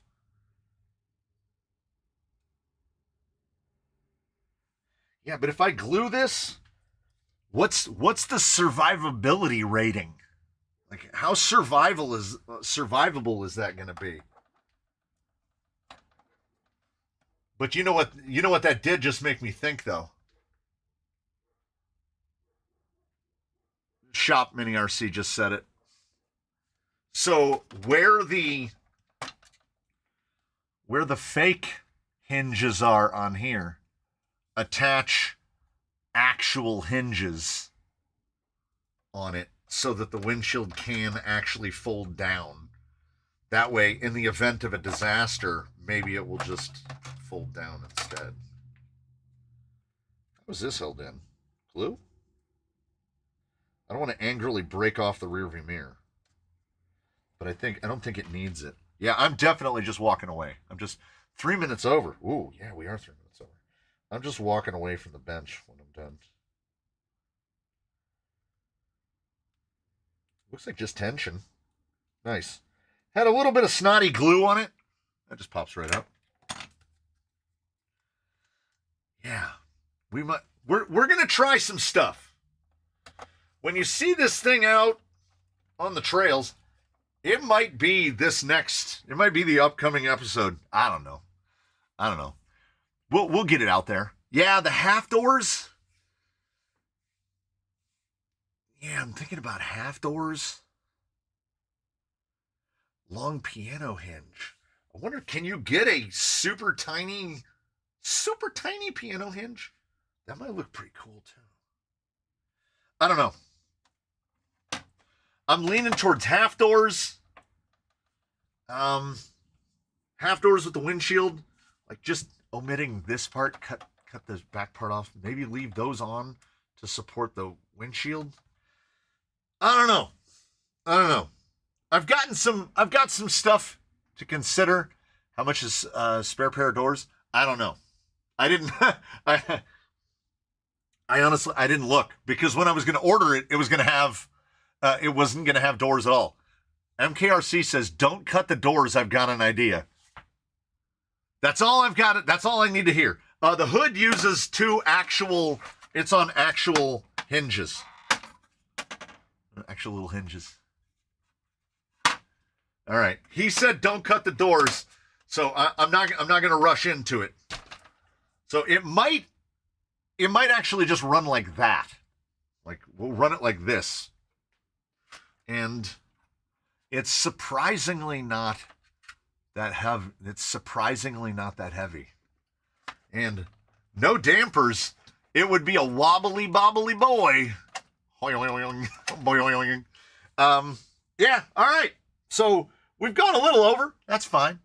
No doors and put 2 bars out of old links. Ooh. All right, okay. We need to think on this. There's so many good options. Yeah, we're gonna get this guy out there. We're gonna set him up. Somebody sent me in. I've got a 12-inch figure. He should fit because it doesn't have a roof. Finish the Midwest goodbye. My wife is gonna pull the cable. So what we will close on is I made a terrible mistake, Mr. Spain. I made a terrible mistake, which is I was walking with the wife because she walks like a crazy person. And I said, yeah, we have this running like joke gag in live stream that if we go over, the wife will just pull the cable and turn the internet off. And she said, oh, I didn't know I could do that. And then she turned and looked directly at me and said, but I know now. So let's hope we don't self-fulfill that prophecy. I should have just kept my mouth shut, but I definitely didn't. As Mr. Hurley says there, happy Easter. Happy Easter all. Happy good weekend. If you have the capacity, the capability, the time, and the terrain, get out and drive some toy cars, baby. Get out and drive them. It's a good time. We're going to see this guy who I've been given too many good name options. Yeah, and Mr. Hiscock has offered to send some more 10-inch figures because we've got Colin and Nigel in the other one. We'd have to put somebody else in here. So this guy will be out there doing the things. One of those damn tapes was stuck to the inside of my arm. So thanks, everybody. Thanks for coming on. It was a great time. I really do feel like I kind of got a lot done. So,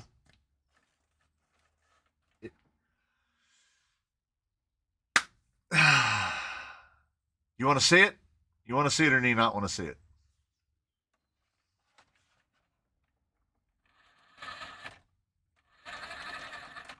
Yeah. Yep. Looks like I'm taking one of the axles apart.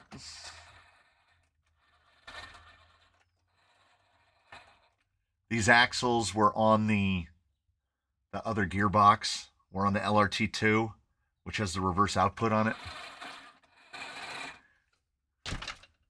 I got some extra work cut out for me. I should have just used the new axles, but I didn't use the new axles. So I will see you all in the next one. It couldn't have ended better. It could not have ended better. I will see you all in the next one, everybody. Thanks for being here. Yes, as soon as I tried to roll it, I was like, I know exactly what that is. I know exactly what that is. Oh, boy. All right. And I had a whole full rear axle, which would rotate the correct direction. Now I'm just debating with myself, which is quicker. Flip the diff, because these are center pinion diffs. So it's not like a reverse gear issue. You literally just flip it over. So I'll flip it over at some point before the weekend, I guess. And I will see you all on the weekend after the weekend. Oh, by the way, there's a video up in about 20 minutes. So if you've got the time, enjoy that as well.